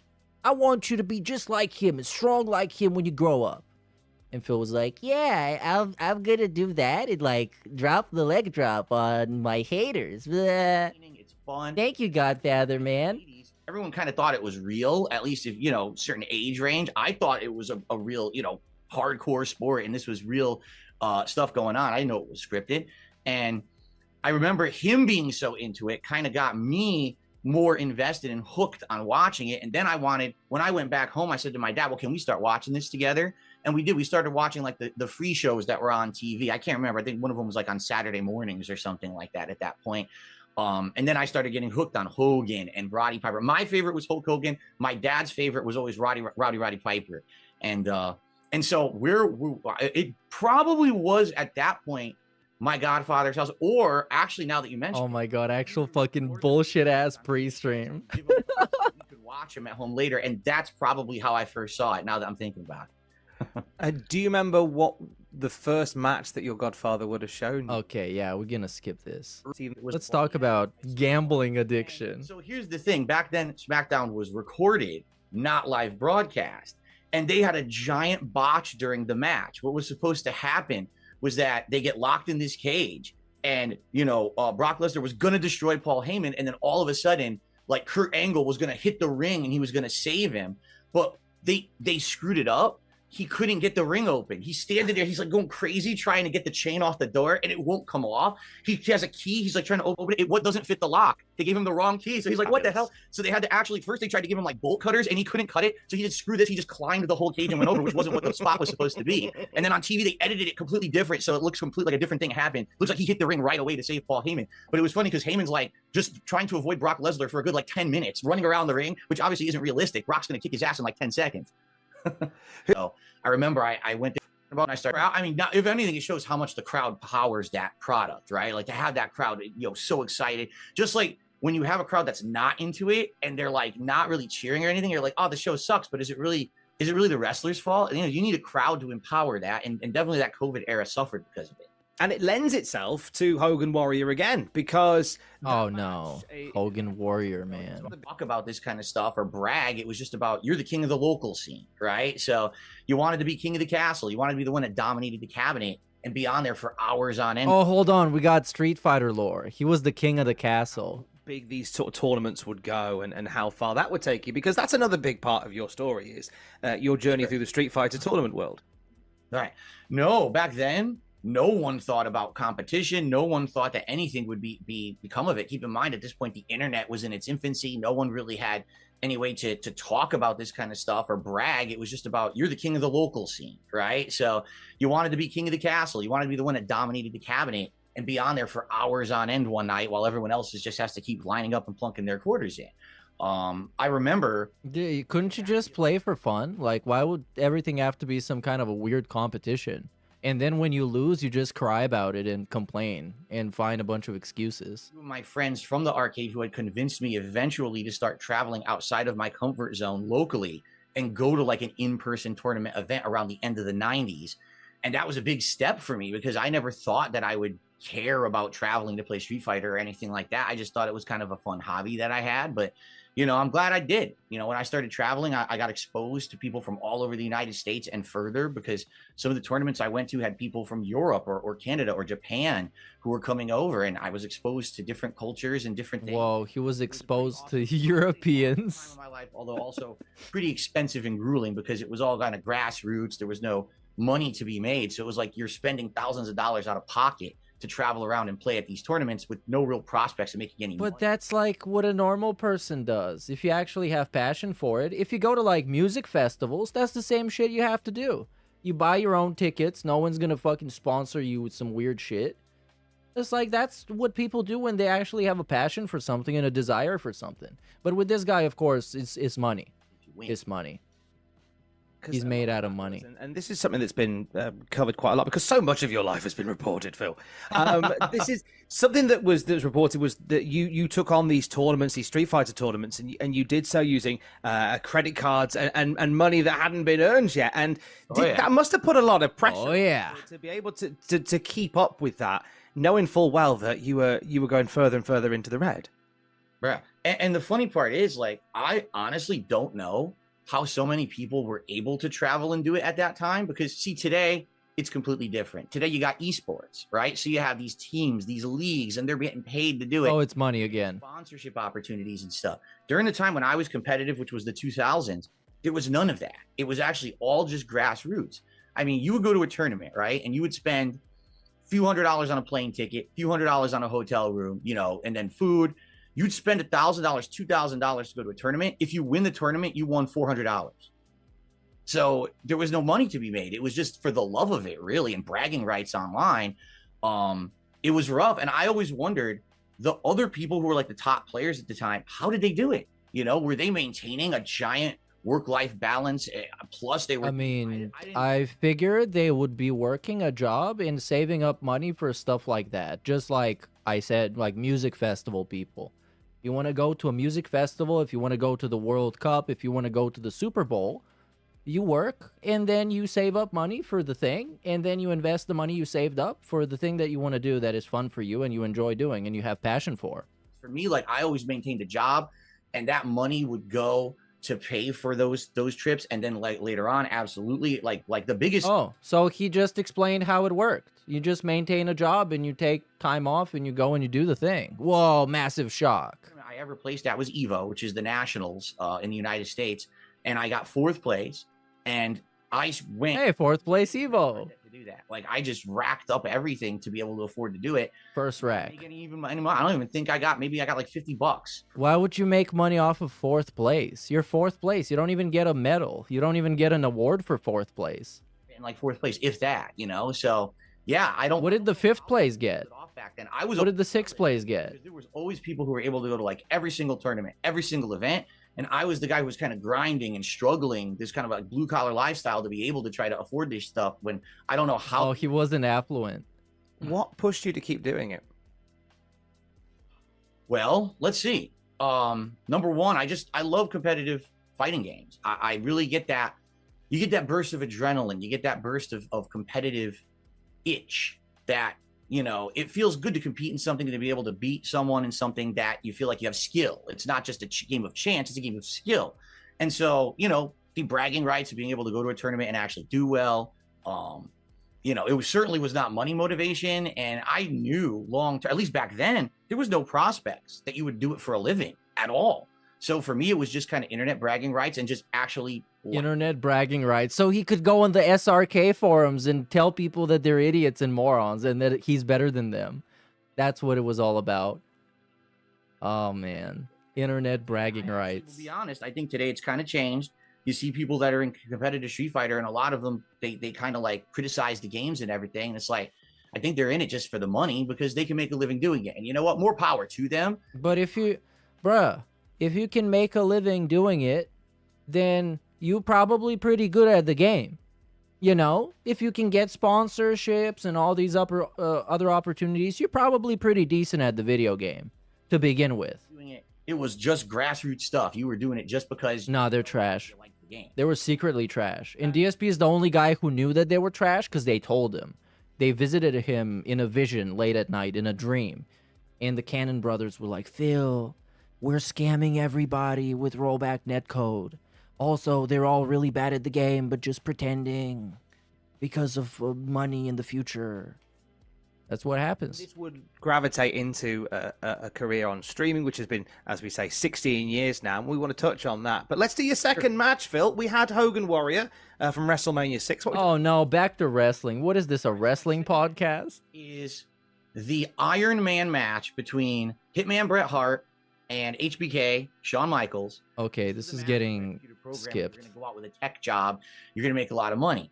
So I worked my ass off. Oh, hold on. We're back on the lore. It's like a suspenseful thing. You can't take a break because at any moment, when's that first pinfall going to happen?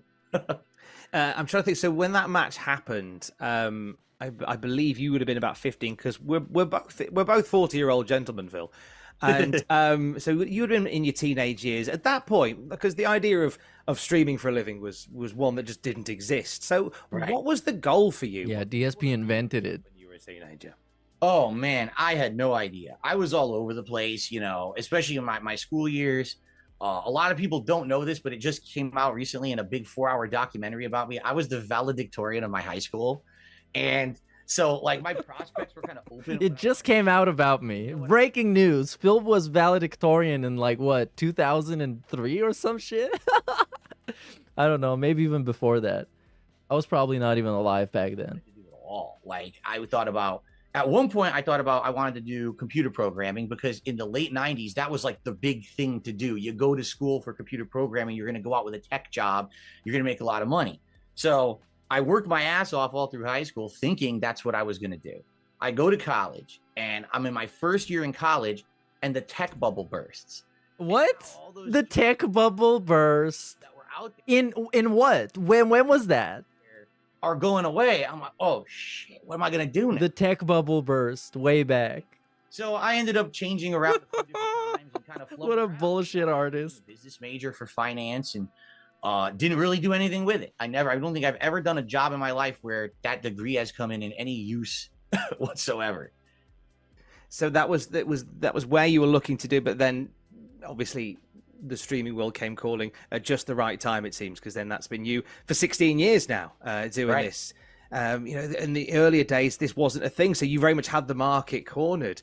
With those early days when you were starting out, where did you think this would go? Oh man, I didn't honestly, to be completely Oh, we got a pre-stream coming up. This is gonna be hot. I had a 9 to 5 job. I was working an office job at a helicopter company, and I would come home, and my way to unwind after a day of stressful work was to turn on a game, put a camera on a tripod in front of me, point it at the TV, hit record, and just talk. Just blab, talk shit, say stupid stuff. And people loved it. People loved that like improv style of commentary. You never knew what I was going to say or do. Half the time. Yeah, that was the best part. You never know. You never know. Is this gonna make it in the top 10 racism compilation, or is just gonna make it in the top 30? Stupid and playing the game horribly. And that was kind of part of the shtick. It wasn't a guy who was a serious video game guy making play. I can't believe he's so proud of his backstory that led him to be an online fucking beggar who also jerked off on stream. Like, I don't know. It's like like the Al Bundy 5 touchdowns in high school. Messing around. Come on. Fun. And where are you now? In my original videos, it feels like you're just in a room with your bud, and he's playing a game, and you're having fun hanging out with him while he's playing a video game, and that's the appeal of it. I never in a million years thought that I was going to be like monetizing videos, becoming a streamer, making a living doing this. It all just kind of happened out of nowhere. After having that office job for about 4.5, 5 years, I got laid off out of nowhere. They downsized the company, and oh my god, the helicopter bubble burst. 2.5 years, and all of a sudden I was like, what do I do? I just had bought a condo to be closer to that job. I had all this debt. What am I gonna do? And he bought a condo to be closer to the job. He just wanted to move out from his parents' place, which is totally normal, by the way. Totally normal, totally reasonable to be a guy in your late 20s or whatever, not wanting to live with Linda Burnell in the house that smells like cigarettes and cat piss. To be honest, is why don't you try to do YouTube for a living? We like you. You get thousands and thousands of views on all your stuff. And it was a rough road getting started, but eventually I found a way to make it work. I was one of the first people monetizing video game playthroughs on YouTube. While everyone else was struggling, they couldn't put ads on them. I partnered with a network that let me do that. But also kind of funny the way that he omits the part of the story where he talked about the CEO of Sikorsky essentially told him that he's up next. Like, Phil, we see great stuff in you, man. You can be the CEO of helicopters one day. You're going to be the chief helicopter officer. And then another CEO came along and is like, you're trash. You're laid off now. Bye-bye. History where I just kept pumping out content as much as I could. And, it became my job. Talk us through in 2024 what a day in the life looks like as a. Oh, okay. Back to reality. Sure. Well, I wake up in the morning and do my thing. Get to have some breakfast. Pop open Twitter or gaming news sites. I'm trying to figure out what's going on in the gaming world for that day, because every day I do a live podcast. So I try to get topics together. I talk with my moderator. Sometimes they have good ideas of things for me to talk about during a given day. I'm in the office in the morning for about an hour doing setup. I'm getting stuff together to play. What are you getting stuff together for an hour in the office? What are you talking about? What are you actually talking about? You're just lying. Clips or whatever it may be. Yeah. My first broadcast. He's gonna get clips in the office? Begins around 11:15 a.m. Pacific time. And I do about an hour to an hour and a half podcast every morning. It's called the Level 1 Podcast. And it could be anything. It could be me talking about a game I just played. It could be gaming news. I could have a guest on the show that I'm interviewing. It could be drama, internet drama, people talking about me. I'm talking about someone. It's always something different. Then after that ends, then I usually play some games for a few hours, and it could be anything. I'm known as like the jack of all trades. I'll play kind of any kind of game. So the jack of, no, I think it's you heard it wrong. I think it's jack off, no jack of. Game, a horror game, Call of Duty, you name it, I play it. I'm not necessarily great at many. He's known as the jack of all trades. That I'm at Street Fighter because I've been playing that my whole life. But I play other stuff too, and I'm actually pretty decent at Call of Duty, I would say. But for the most part, I would wonder how many like actual Cultaholic wrestling fans listened to this and thought it was interesting. Right? I mean, play the game, you get to. Does this like for them? This is just some shitty fucking video game streamer who has really basic knowledge of wrestling from like 1984. Well, did Phil do at it? Well, maybe that would help us guess how well we would do at it if we were to play that game.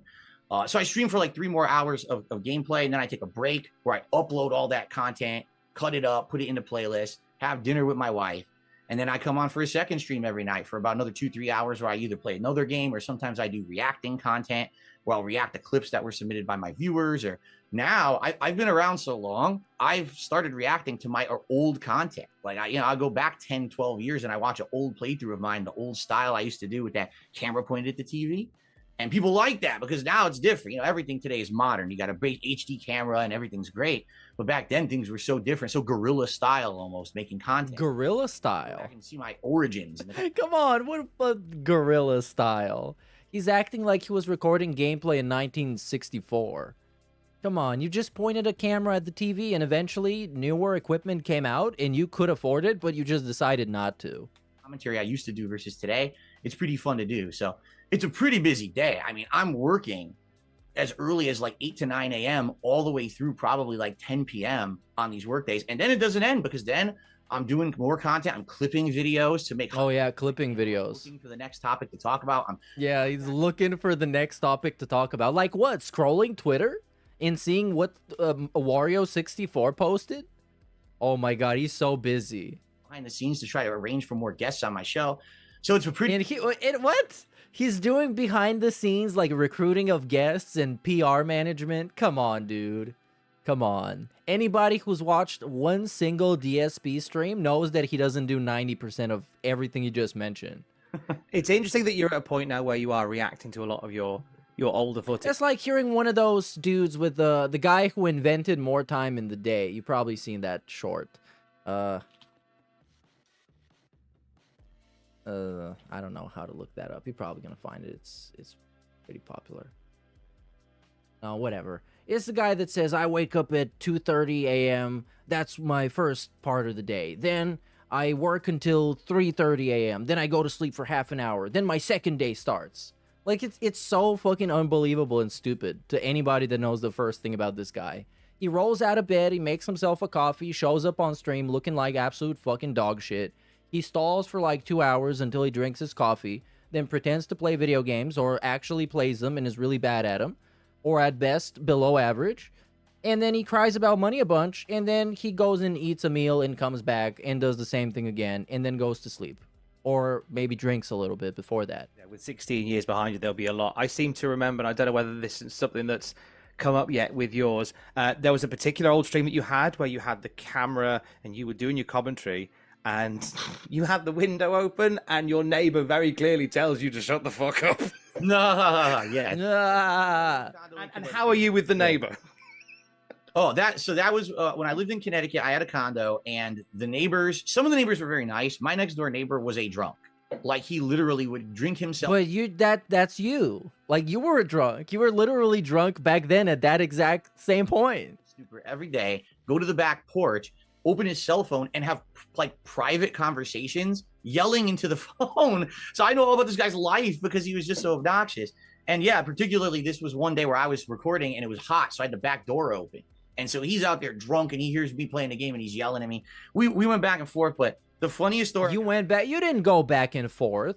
You closed the window and then talk shit behind the closed window. You closed the window and was like, yeah, that fucking neighbor. Fuck this guy. Fuck you. Shut up. You gonna tell me to shut up? You shut up. DSP neighbor. Can we find that? Neighbor tells him to shut up. This is it. Here it is. And was like, shut up over there. I'm walking here. I'm talking here. I can't die like this. Of course, one of the top comments is like, bug neighbor mechanics.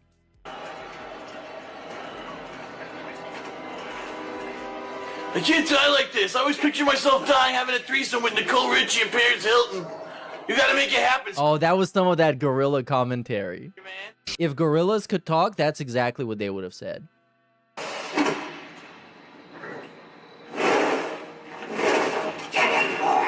Another fight, huh? The more the merrier.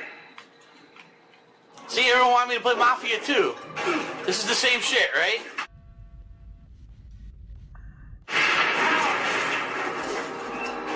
And some for you. Oh, yeah, and some for you.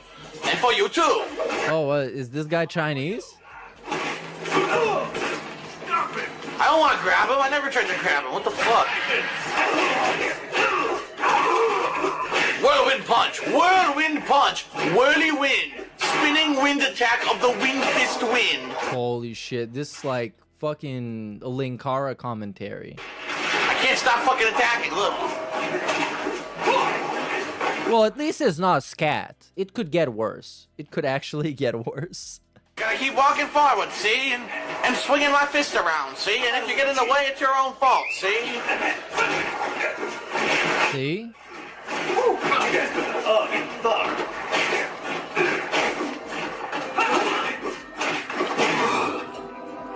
Why you guys gotta pick on me? Don't you have some prohibition gig to run? All she wrote. I thought that went rather well. Oh boy. Say uncle.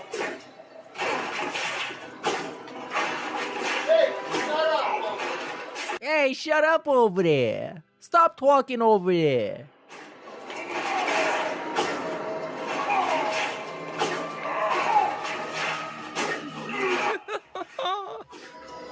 Hey, Phil?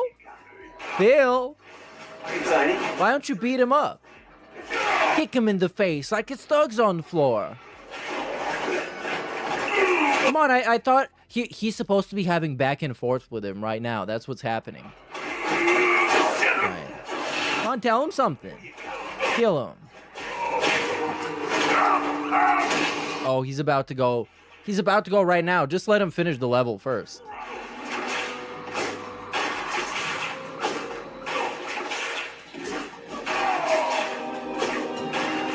Anytime now.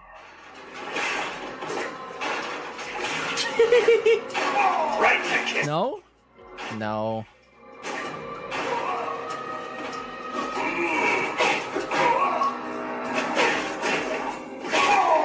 Bill. No, that's it. He went quiet. Oh, yeah, that's it. He told him to shut the fuck up. Go tell him. Closes the window. You could hear it. Take a load off. Shut the fuck up. Yeah, shut the fuck up, you fucking drunk. Don't make me go out there. Don't make me go out there. I'm gonna beat your ass. Oh, man. What a back and forth. Very vicious. Oh, that was when I lived in Connecticut. I had a condo, and the neighbors, some of the neighbors were very nice. My next door neighbor was a drunk. Like, he literally would drink himself into a stupor every day, go to the back porch, open his cell phone, and have like private conversations, yelling into the phone. So I know all about this guy's life because he was just so obnoxious. And yeah, particularly this was one day where I was recording and it was hot, so I had the back door open. And so he's out there drunk and he hears me playing the game and he's yelling at me. We went back and forth, but the funniest story. They went back and forth. So it's the middle of winter. That was a great back and forth. It's like 1 a.m. I'm asleep in bed. I start getting a knock on my back porch door. I'm like, who the fuck is knocking on my door at 1 a.m? So I try to ignore it. And then I hear him start hollering. He's yelling, hey, I need your help. Hey. So I get out of bed. I put on bathrobe. You know, I go to the bed. I'm like, what the hell are you doing on my back porch? Oh, I went to check the mail. I locked myself out and it's freezing. Can you let me in? I'm like, oh my God. So that was just like funny. That was the kind like, of I used to have. This is the most average thing that can happen. I've had this happen to me pretty much in any place I lived, where somebody would buzz and be like, yo, I forgot my chip. I'll be like, sure, okay, come in. I don't live there anymore. Now, as of the last decade, I now live in Washington State, and it's nowhere near as bad like that. So you don't yeah, because you're literally hiding in a gated community where nobody can tell him anything, or he's gonna report him to the police immediately. That's how cool he is. No, not with that guy. I don't think I want to speak with him again. Why not? Like, what did he actually do to you outside of telling you to shut up when you were loud as fuck? And blasting the TV on full volume and making jokes that are not funny at all. Like, I don't know why you're so personally affected by it or offended. When we talk about moments through your time, there's been some real bright moments that we've seen. We can't not talk about the event, and I think the event. So I will. The incident. It's called the incident. Oh yeah, the incident. It's called, by the way. I will ask bluntly, because I'm always intrigued to know, Phil, what did go through your mind when you realised that mid-wank that your camera was on? I mean, shit, right? Like, what else can you say? You're like, oh, it was on, huh? Well, that's interesting. What? I mean, everything goes through your head. Number one, what did they see? Because, Lord, please tell me they didn't see anything that's, going to get me banned from the internet or whatever. and what else happened, because luckily for me, like the microphone wasn't on. It was just, in reality, it's funny, and thank God it happened that way, because it could have been much worse, right? You're talking about what? Webcam, no audio, you couldn't see anything, so it was just kind of I mean, that's kind of like a cope. I mean, best case scenario, it wouldn't happen at all. Embarrassing moment. Thank God they didn't see my PP when I was jerking off publicly on YouTube. You think, hey, this is my job, right? So now how am I going to handle this? You got to handle it right, because if you go by, Oh, so you just said you didn't do it. this could be career ending, something like that. You could just become the joke forever. And I got some really good advice from someone, and I said, rather than me like deny it or say it was something else, I'm gonna just own up to it. In fact, I'm gonna roll with it. I'm gonna lean into the meme. When did that happen? The meme was he was scratching his leg. Remember, that's the first thing he said. He tried to like deflect in a very clever and way that totally worked. I changed my avatar on Twitter to like the Adam from He-Man, going like this with his face. Why didn't you change it to your own, going like this with your face? Because yours is a lot funnier than whoever the fuck Adam is. Our meme and everything. And people loved it. They loved the fact that I was joking with it and not taking it seriously. And it worked, And I'm glad that I did it that way, Well, I'm not glad that it happened. I'm just glad that I spun it that way, and that it wasn't, any worse than it definitely could have been. I think the big takeaways from that is always to own things like that, and also to wank in a different room. But I think the big takeaway is to learn from it and move on. And then once Keemstar picked it up, he knew, okay, I'm not getting away with this. This is actually a bigger deal than what it's supposed to be. Well, I mean, yeah, of course it will be. I was always intrigued by the vest stuff, because that is another thing that vest stuff. And it speaks a lot to the loyalty of a lot of your supporters, the fact that they happen. Sure. So tell the story of the vest streak.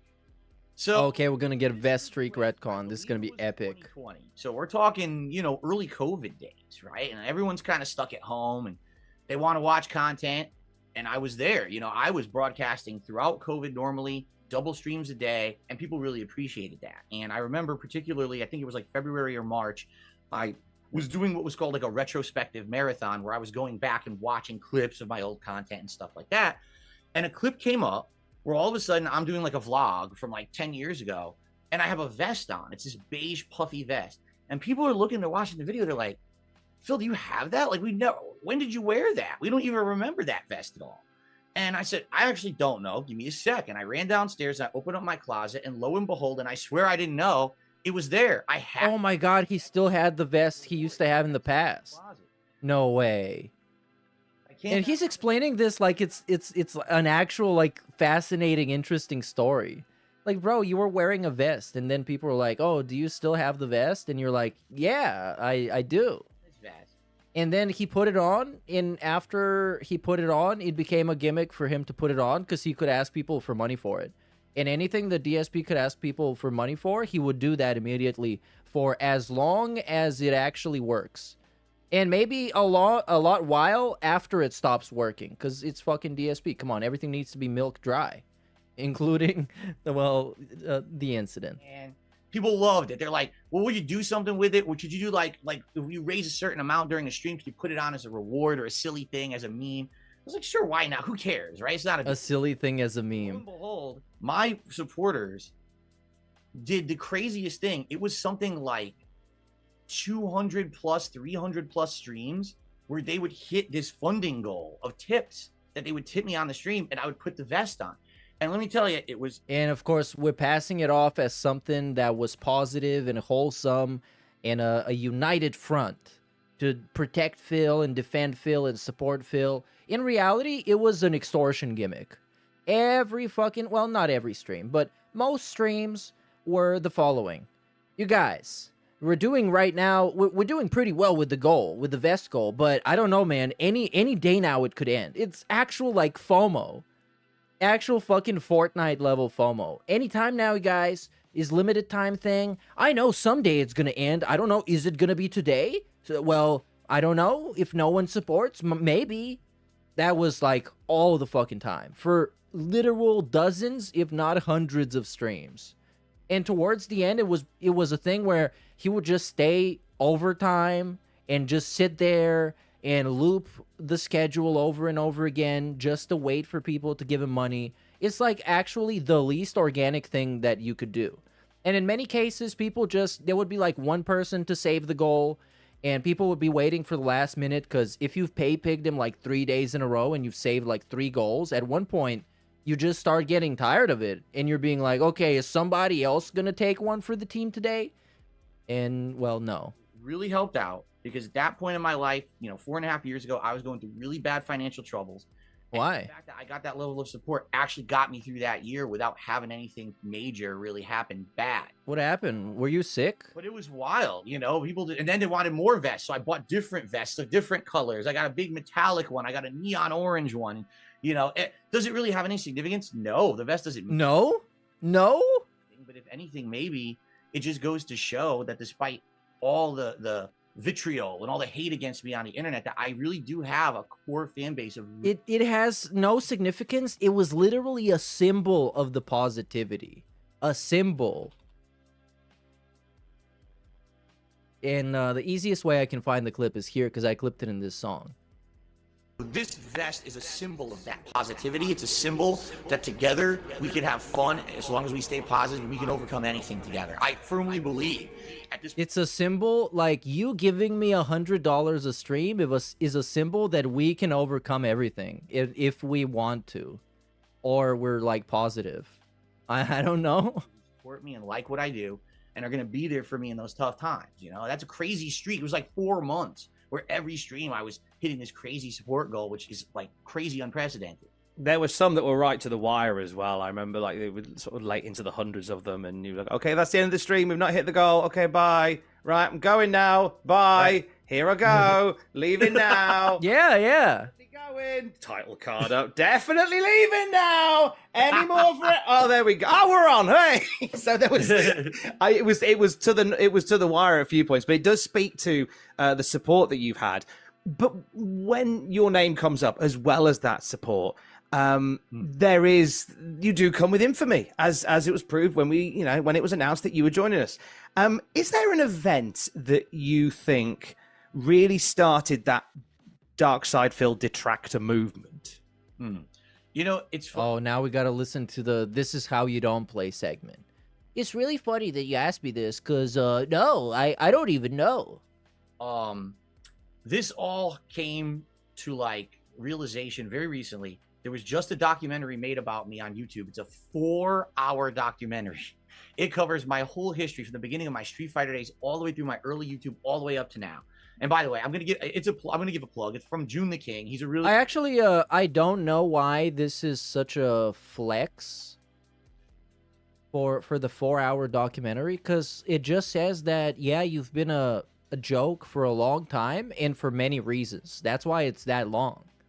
Documentary, and he got screwed on this video because guess what? WWE claimed the video because he had like no way, they would never do that. And they claimed all his revenue on the video. Vince, right? He puts all this work, like months and months of work. Anyway, so I watched this documentary about myself, and that's a good question. Like, where was the tipping point where people wanted to laugh with me, but then decided instead, screw that guy, let's laugh at him, right? And really, I think that point was probably around the years of 2011, 2012, so a while ago. I started playing games that I had missed that were known to be like really great rated games, like highly regarded games. But during that era when I was playing competitive Street Fighter, I wasn't really playing a lot of video games. So I missed out on so many games from like that early PS1, PS2 era. And so these HD collections were coming out of these games. Oh yeah, this is how you don't play. We're going to get literally the longest explanation of the simplest concept. And the simplest concept is DSP was trash at a Kojima game, and Evil AJ clipped him and made a compilation of him being trash, which turned out to be more entertaining than any other gameplay the DSP had ever done, which made DSP spurg out like the little fucking bitch he is, which made it even more fun because now the guy that you're clipping is getting mad at you, and then everybody started laughing at him because they realized that they could just get him to start freaking out over everything. And that's exactly what they did, and so here we are in 2026, where this same thing is happening more and more. And I remember playing, the first one I played was Metal Gear Solid 2. And my way of making videos back in the day was a lot different than what I do today. I would literally ham it up. I would go over the top of my commentary, and I would rip the game a new asshole and be like, this game sucks because of this and this. The game developer's an asshole. So I knew that Hideo Kojima was like a beloved guy in the gaming community. And I said, I'm going to do the worst I can. I was insulting him constantly. No, come on. Now it was on purpose. It was on purpose, and people that clipped it, they just didn't get the joke. Is that where we're going? That I was doing. I wasn't. You can't even own up to being fucking toxic at a video game, man.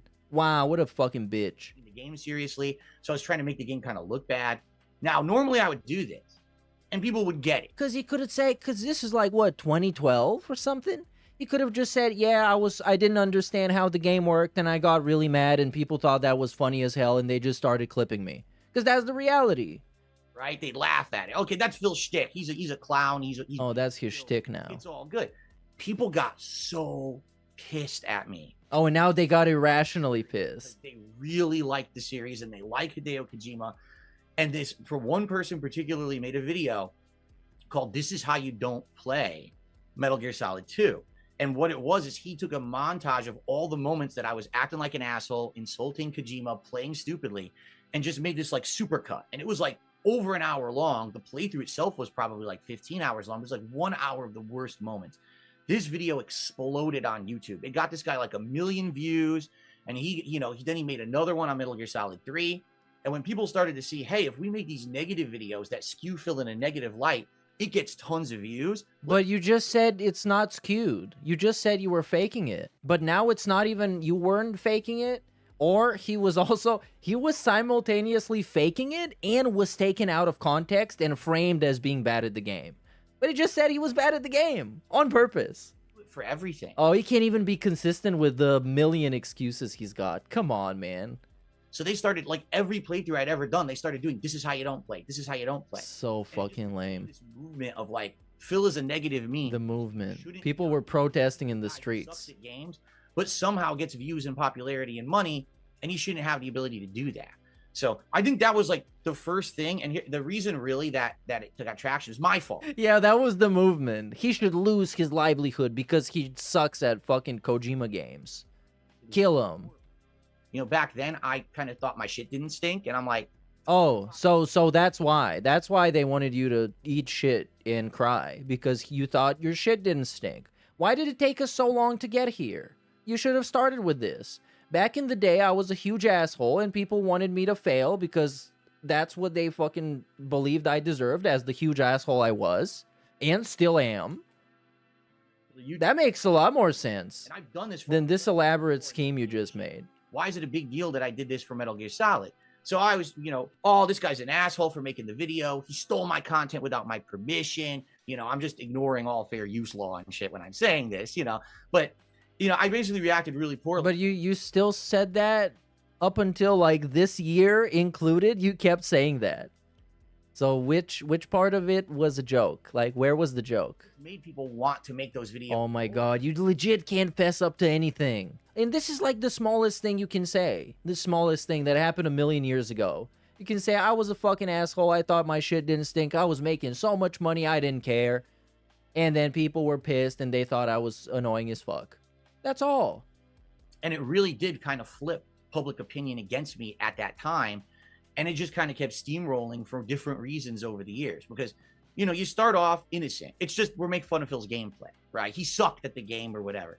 But then it becomes, well, that's not enough. So now we got to make fun of his mannerisms. We got to make fun of the fact that he has a medical condition. We got to make fun of the fact... Yeah, we got to make fun of his medical condition. Well, gout is pretty funny. I mean, gout, very funny. What makes it funnier is directly associated with erectile dysfunction. So the idea that DSP, the guy that jerked off on YouTube, probably even jerked off a floppy dick, that's also funny. So you got like layers upon layers of it. And then it becomes, oh, let's talk about his family members. Let's talk about his private shit behind the scenes. It's like, whoa, whoa, whoa. When did we get from he's a bad YouTuber to like he's the devil? And is he the devil? That He's the devil. The last decade is people want to keep pushing that envelope and seeing how far they can get making this negative content. Devil side Phil. There's YouTube channels out there. They recently revealed they're making $5,000-$6,000 a month. Hey, duty shout out. Hate content about me every day. They're making a living doing this. It's pretty insane. So I think that's where it started, and that's how it evolved over the last decade, and why there's so much of it. You mentioned about how those earlier days, the character was, as you say, the heel. In typical wrestling parlance, you were the heel. No, he wasn't a heel. He was a heel to the extent where, like, he got lost in the character. Even if there was a character, if there was a wrestling gimmick or persona, he got lost in it. And the line between Darkside Phil and Phil Burnell was blurred. Raging against the games, and then you've also... It's not how a heel works. I sucked at these games. How much of it was you playing a character that was just kicking off at games, and how much of it was, I'm not very good at these, and I feel a bit hurt that people are calling me out on it? Yeah, I mean, honestly, it's about 50-50, right? Because previously, again, I had never gotten, like, hate for making that kind of content. People thought it was good. They thought it was funny. Yeah, I did. Yeah, I did. It's another very shameless retcon, by the way. People were complaining about him so much back in the day because he was bad at the games and he would cry about it because he would upload a million videos, because the quality of the videos was low. People were actually legitimately complaining about him all the time. But he got a bunch of views and he got more people liking him than complaining. So that justified it, and he didn't do anything about it. Now it's like, well, you're an asshole. And yeah, I'll admit, like, I was like, I don't get it. I thought that I knew what I was doing. I've been doing it at that point, since 2008 to like 2012. So you're talking a good, 4+ years. I've been making it a living for about a year and a half, 2 years doing it. And the fact that the public opinion flipped on me like on a dime out of nowhere, it was shocking. And so I was hurt. And I'll admit, I admit this now. I wouldn't have said it back then, but I had an ego. And I thought, again, that I was big shit. And it's like, how... He had an ego? Yeah, as we all know, Darkside Phil is known as a very humble man nowadays. Very humble. The best. How dare you say that this isn't good? And I think that's why it rubbed people the wrong way, and it turned that opinion against me. In reality, I knew I wasn't good at the games. I didn't really care. Like that, I wasn't trying to be a person making instructional videos. I wasn't saying, here's a speed run or here's a walkthrough. They were always called playthroughs. My honest, silly commentary over whatever particular game I was playing. I think most people who were fans of mine got that joke, but it's really when people started making these videos, this is how you don't play, I started getting exposure to a new audience, and it was that new audience that didn't get the joke, and that's when that negative flip happened. Where does that ego come from? Oh, man, from Street Fighter. 100% from my Street Fighter days, because back in the day, it was all about being the biggest shit talker, being the biggest heel in the Street Fighter community. You wanted to be big shit. You wanted to go to a tournament and have everyone care about you playing the game. So I was a humongous heel in the Street Fighter community. He was a heel in the community. Also known as a guy who would talk shit, wouldn't be able to back it up, and people would genuinely dislike him.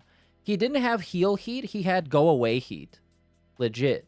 Now, today I regret it. This is one of the things that I went over when I watched and reacted to this 4-hour documentary about... He was a heel. I know that I was an asshole, and now I'm in my 40s. I totally regret that stupid behavior. But back then, I thought, hey, I'm creating hype for a Street Fighter event. So I would be this brash, over-the-top shit talker. Yeah. He did it to create hype and excitement for everybody involved. So it would be cooler for everybody involved. Into my early YouTube career, where I was the guy who was always talking shit about the game developer, and it's never my fault. Never did I ever do anything wrong, right? It's always the game that's at fault, not Phil. Phil's like the perfect gamer. It's the game. He's the perfect gamer. And again, some people got that, but then when I got the bigger exposure for the videos, they were like, "Who is this asshole?" Oh, right? So it's people's fault that they didn't understand your character. Essentially, is what we're getting at here. So even in his very self-aware explanation of his huge ego and his shitty behavior, he's still blaming it on people that didn't understand the gimmick. Why is he acting like he's so much better than But he's supposed to be bad. You don't understand. He's doing it on purpose. Else?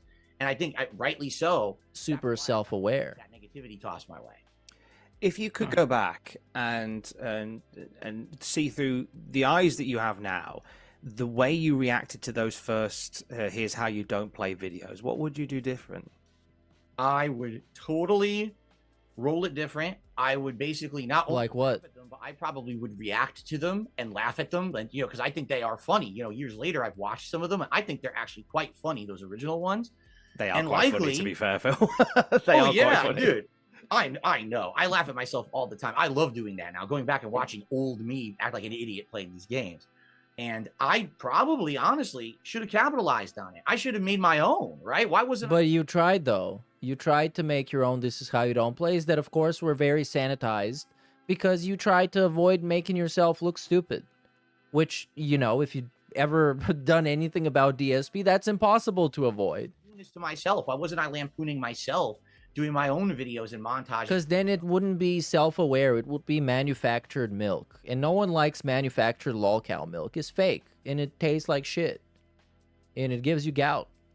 It would have, people would have saw that I had a sense of humor about it, and I wasn't being so But you didn't. hurt about it. But I didn't do that. I did it literally the opposite. I got angry. I said, "Oh, you're using my content without my permission," and then people got even more egged on to basically do their own videos. Coming up. I was addicted. Oh my god, we get a segue intermission segment. But no, as we've talked about. Hold on. What's the question? Different kind of gotcha game, but it's definitely. Oh, we're in the weeds now. And playing it with the audience there. And well, first of all, when it comes to this game, because this is a gacha game, this is like a Candy Crush style clone. What's the appeal to you as a gamer for a game like WWE Champions? To be completely honest, like over the years, I've on and off played various different mobile games of different kinds. They're not always like this. Like I used to play WWE Supercard back in the day, and that's a different kind of gotcha game, but it's definitely, you know, a gotcha game. I played Dragon Ball Z Dokkan Battle. That also is kind of like a gem matching formula, kind of, not really, but so I've played various ones over the years. This particular one, honestly, like wasn't a big deal to me when I started playing it many years ago, and it was something that I like casually mentioned in my content on and off, never thinking that it would ever amount to anything big. But then, as we've talked about, I have a large group of detractors. I love the casual mentions, especially of Supercard, because the casual mentions of Supercard is him just straight up saying, I spent a bunch of money on this game. Like, he would just declare it and announce it. Because back then, he wouldn't make that big of a public deal about his personal finances, so he would just go out and say everything that he bought and how much money he spent on it. And they found an account that happened to match. And then he would say, well, I was actually broke all along. Now, please tip me. And people would be like, wait, Phil, you said that you spent a bunch of money on the Hulk Hogan card. Name on my Twitter account, and they put 2 and 2 together and said, this is probably Phil, so let's just say it's Phil, and let's make a big to-do about it and track the account and see what he's doing and say what he's spending and do all of this. And, you know, for a normal person, you would never think, man, I'm playing a mobile game. This is going to... Because I think he looks at money as in the way of, like, video game currency. Because in video games, there are not many ways that you can waste your money. Most of the money that you spent in them is for something, quote-unquote, meaningful or that progresses you or that gives you good items. But money is a resource, and you can spend it on garbage that doesn't elevate you or help you at all and benefit you, or you can spend it on something constructive. Not that everybody does the latter all the time. Of course, you're going to spend money on something that feels good or fucking whatever the fuck you want if you got it. But he actually, I think he legit looks at it like a video game resource. Amount to something, but it just became like their focal point. When it's like, yeah, I don't give a fuck. I can spend it. I can spend it because I'm just going to farm some more. He'll say that he's playing this stupid mobile game and he's spending money on it. And of course, I'm lying about it like an idiot. And I've fessed up to all of this very recently on my DSP Reacts channel. I did a big thing about it, explaining the whole situation. But basically, yeah, it was me all along. I lied to my viewer base about it for many years because awesome. This is not my content. You know what I'm saying? Like, my content is video games. But your content is asking people for money and paywalling the content until they give you the money, or threatening to not do the content unless you get the money. So yeah, money is intrinsically involved in DSP's content. The core essence of his content directly related for money. What do you fucking mean? Not mobile games, but like, you know, console video games and doing live streams. It has nothing to do with that. I never wanted a crossover. I never wanted this to become something public. And it was my detraction. Yeah, because it was a secret that you're hiding as you're begging for money for people to get you through your bankruptcy, for people to get you through not losing your house and paying your back taxes. Legit, that whole time, those streams were happening, he would clock out of the stream and start spending money on fucking pictures of Hulk Hogan. That's a fact that he admits. who pulled me into that. My detractors pulled me into that. And I was like, how can I just not get people talking about it and just say it's not a big deal? Well, I'll lie. And that was the dumbest possible thing I could have done, because what happens is when you make one lie, it spins into another lie, and then into another lie, and then there's another little white lie, and then next thing you know, a white lie. You can't really. What about it was a white lie? Lie any further? You've kind of talked yourself into a corner. It's just straight up a lie. It's straight up deceptive. It's with the intent to deceive you and mislead you, so you can keep giving him money, thinking that he's gonna pay his fucking mortgage and his back taxes. And he, of course, he had to do that, but also a lot of it was going on completely fucking wasteful dog shit garbage. Just like I said, when this documentary came out a couple weeks ago, it definitively proved that this account was mine. So therefore, you were forced to admit it. Well, what an honest guy. Only admit stuff once it's definitively proven by other people on the internet. I thought that was just a bunch of circumstantial evidence that was based on nuggets of truth. In twisted lies. But now it's definitively proven? How did they definitively prove it? Did they hack his bank account again? Very interesting. I'm just going to fess up at this point and tell the truth, and, then we can move forward. And, you got to... Yeah, by the way, that's a good point, P-Cole Gaming. The video on screen I'm playing is the decompression after the Cultaholic appearance. I don't think we're going to have time to watch it today, but he looks significantly better than he looks nowadays. Or at least his face looks healthy. Yeah, it's a little bit chubbier. He's got more cheeks, but it looks like his complexion looks healthier. And this is in 2024. September 2024. Not even 2 years ago. What a great looking guy. When you fess up about something like but that... But that's because he's working out now. ...about something that you would think is innocuous and stupid, but it's still a lie you've told for so many years. How are they going to respond? What about it is innocuous and stupid? You're actually just misleading the people that pay your bills. What is innocuous about it? Like, well, you're a liar. I don't trust you anymore. Or are they going to hang in there? Lucky for me. Hang in there despite you lying to them. Which is, I mean, that's not very smart. And it's kind of disrespectful for yourself to have some guy just fucking lie to you left and right. And only admit it when it was completely proven and he was cornered into admitting it. And then you just stick around and you're like, you know what, Phil? We're all human. We're all human. We all lie for like 7 years straight to the people that make our living possible. It's like it's a thing. I forgive you, Phil. My audience, most of them didn't care. They're like, yeah, this is stupid anyway. This wasn't a big deal. Like, we didn't really care that you were playing mobile games. We don't. Right? Is that why he was so terrified of admitting it? And I think, like, even after the fact in the DMs, you can see that he was terrified. He thought that was the end. He thought he was fucking cooked. Spend your money on. We're just happy that you fessed up because we could tell it was like a weight off your shoulders to be able to do it. And now to be able to spin this into streams, I'm doing the entire streams based around Philomania. Let's play champions. Let's do pulls in the stupid game. It's yeah, you monetized your lies. That's fucking cool. And your addiction. You monetized your addiction, and now it's really cool as hell. It's Boss Man Jack style. Into something now for the future, and it, honestly... Only use me Blade style. This thing that is ruining my life, and I had to lie to my audience for, like, the better part of a decade? Well, I make money off it now. It's based. Asmongold said it's based. Kino Casino called me. Guess what they said?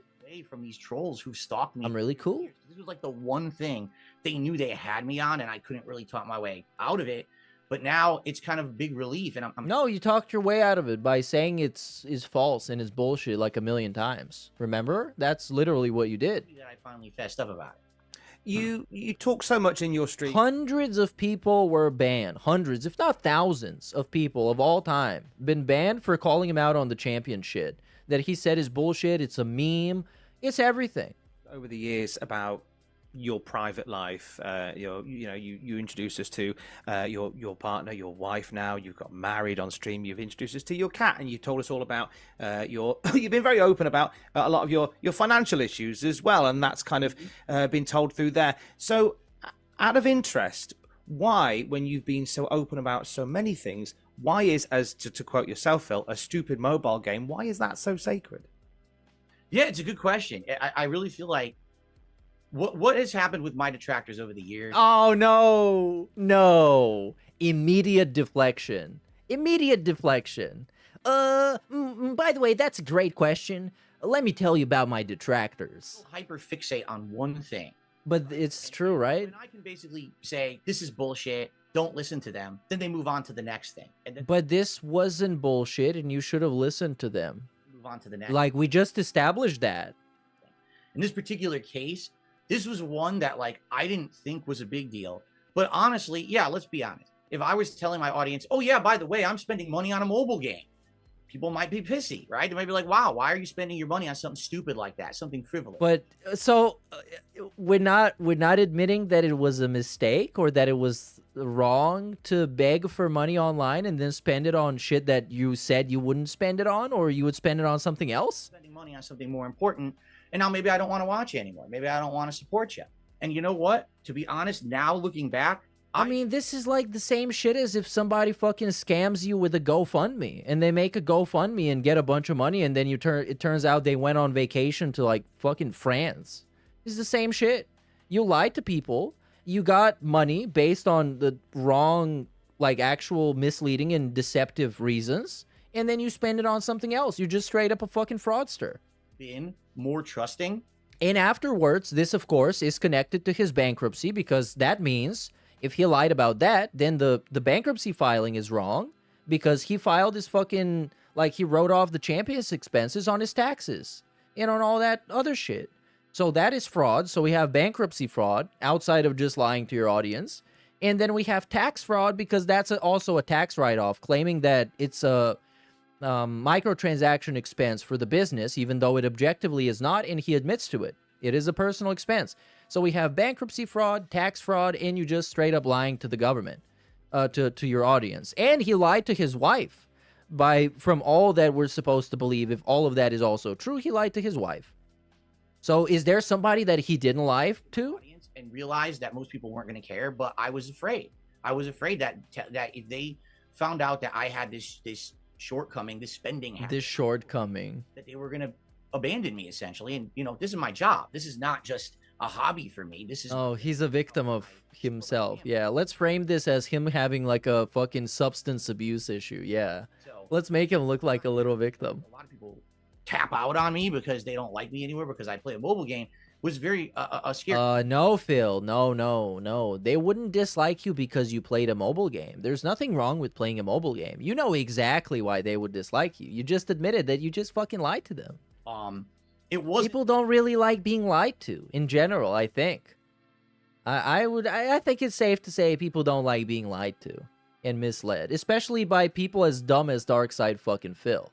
That I was playing this particular game, or that it was a wrestling game, never did that ever really factor in. It was just the fact that I was afraid. And now that I fessed up to it, I feel so much better, but I regret. I should have just done it right away. I should have just admitted it up front, and then it would have all been nothing. But that's what happens in life. When you start telling lies, they become a big web, and next thing you know, you kind of talk yourself into the corner, and now what do? And that's the situation I found myself in. Were there times where you nearly did fess up, where the lie just got too heavy? Yeah, I would say a couple times, actually.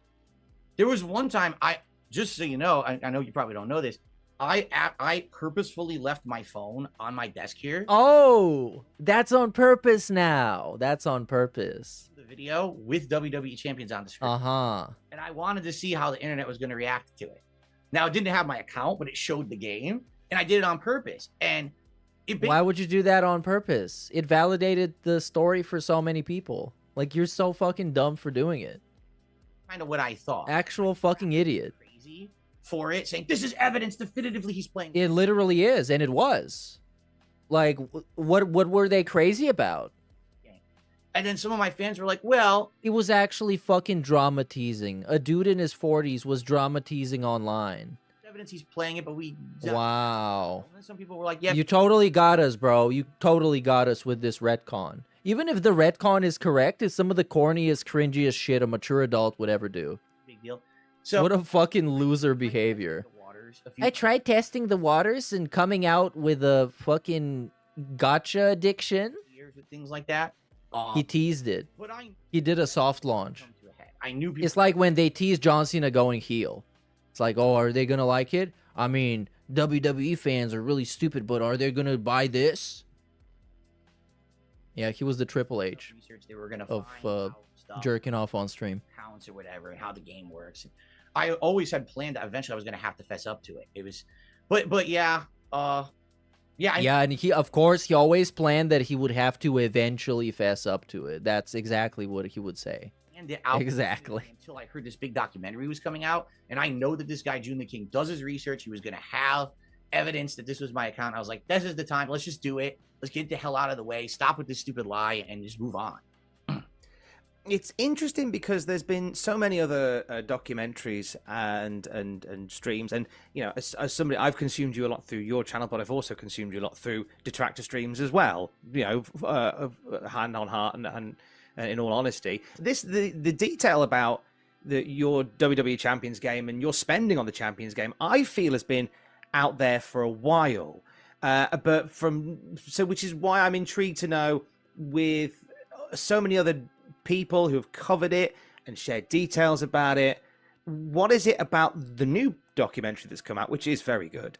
What is it about this new documentary that was the straw that broke the camel's back and made you go, all right, now is the time to come to come? What is it? It was June the King, because he's a reputable source, and DSP glazed him to hell and back, and wanted to kind of be sort of an executive producer of the documentary as well.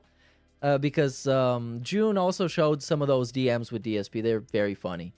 But yeah, he wanted to have some sort of control, or at least get to navigate or define the narrative himself, which didn't work. But yes, that's kind of what what kind of happened. Because there's been a million documentaries with this exact level of proof in them that DSP said it's a bunch of horse shit and that none of it is true. Wait, you know, I don't necessarily think it was the documentary. I think there's something else that has happened that has actually put... Oh, in Kino Casino, that was it. Because Kino Casino gave him such a positive PR boost that, of course, he was emboldened into admitting this because he knew that they would sweep for him, which is exactly what they did. Positive light recently. What happened was... Don't worry, Phil. Everybody has flaws. It doesn't matter. Who cares what Phil does with his money? What's his crime? This was my favorite gimmick around that time. What's Phil's crime? Did he fucking kill somebody? I don't think so. Why do people don't like Phil? He didn't never kill nobody.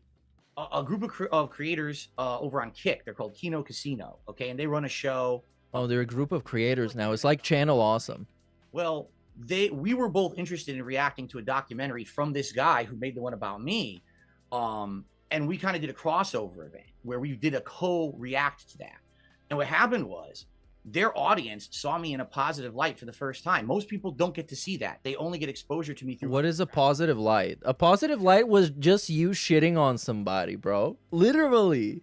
It was let's shit on Review Tech USA. That's the positive light. Let me tell you that I'm better than Review Tech USA and that he's fatter than me.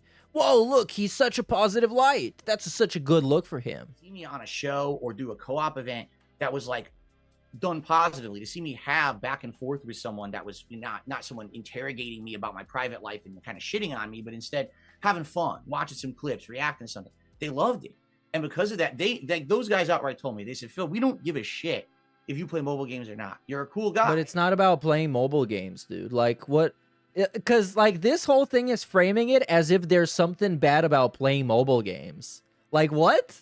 It's so fucking lame. And it's obviously, like, if a mature adult, not a kid that's, like, 10 years old, try and frame something like this, he's obviously fucking deflecting and trying to deceive you in some kind of way.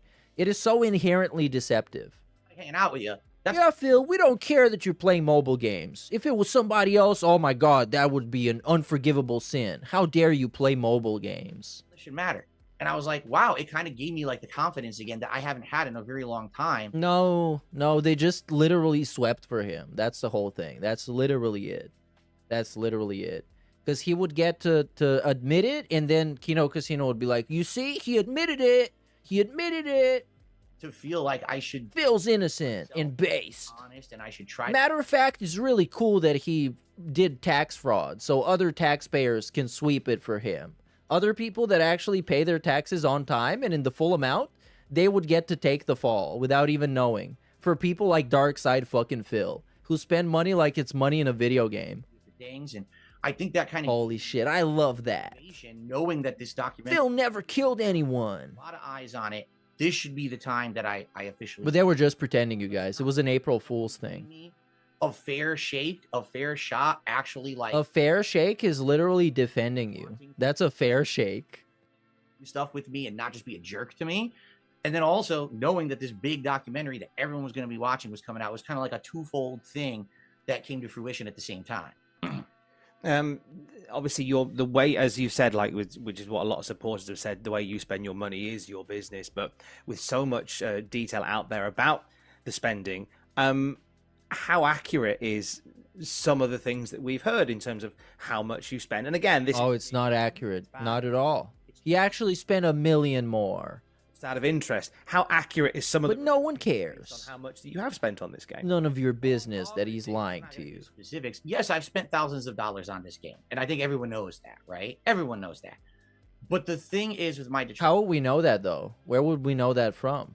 all right, they will always take a little piece of fact and spin it into some ridiculous over-the-top situation. So But that's exactly the same thing he said about the champion stuff. That later, what was the quote? I forgot, but it was like totally proven or it was completely proven. How do you completely prove something that is based on a fucking lie and is based on little nuggets of truth? give you some examples here. It's either completely true or it is not true. This game, when there's an event going on, okay, you can score points different ways. You can score points by spending money. You can score points by playing it. You could score points by having certain characters and using them in the events. When my detractors say shit like, oh, Darkside Phil spent $3,000 this weekend, right? It's complete bullshit. It's never been true.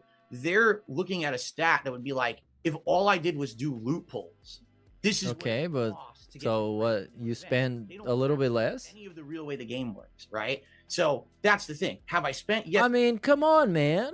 At least people are trying to make some math and try and analyze it from a scientific perspective instead of just saying something, which is DSP's response and or deflection every time. It's like, don't listen to them, only listen to me because I am correct and they're stupid. That's it. Who is more trustworthy? Am I embarrassed? Yeah, I am. Especially those early years, I was spending a lot on it. Today, I don't spend nearly as much anymore on it. I'm spending more on my streams of the game on this new account that I created. Actually, I said that that's wrong, so you're fucking stupid and wrong. Than I'm spending on my private account. But yeah, they always lie to basically They always lie. more dramatic situation possible. And it can easily be disproved. Anyone who knows the game can look at it and say, yeah, he could easily have had this character and he got all these bonus points and he did this. There's no way that he... That's literally what TJ Gamebox does, though. He does a very generous estimate. Generous towards Phil. It's a conservative estimate. Thousands of dollars this weekend. Because you don't, like, that's the thing with DSP, with Low Tier God, with Wings of Redemption, with Ethan Ralph. It's not in my best interest to lie about them. Because you could easily prove that I fucking lied, and then I lose any credibility about anything that I could say. Because I lied about that one thing. Ludicrous what people are saying. But so, like, you don't need to. You don't need to.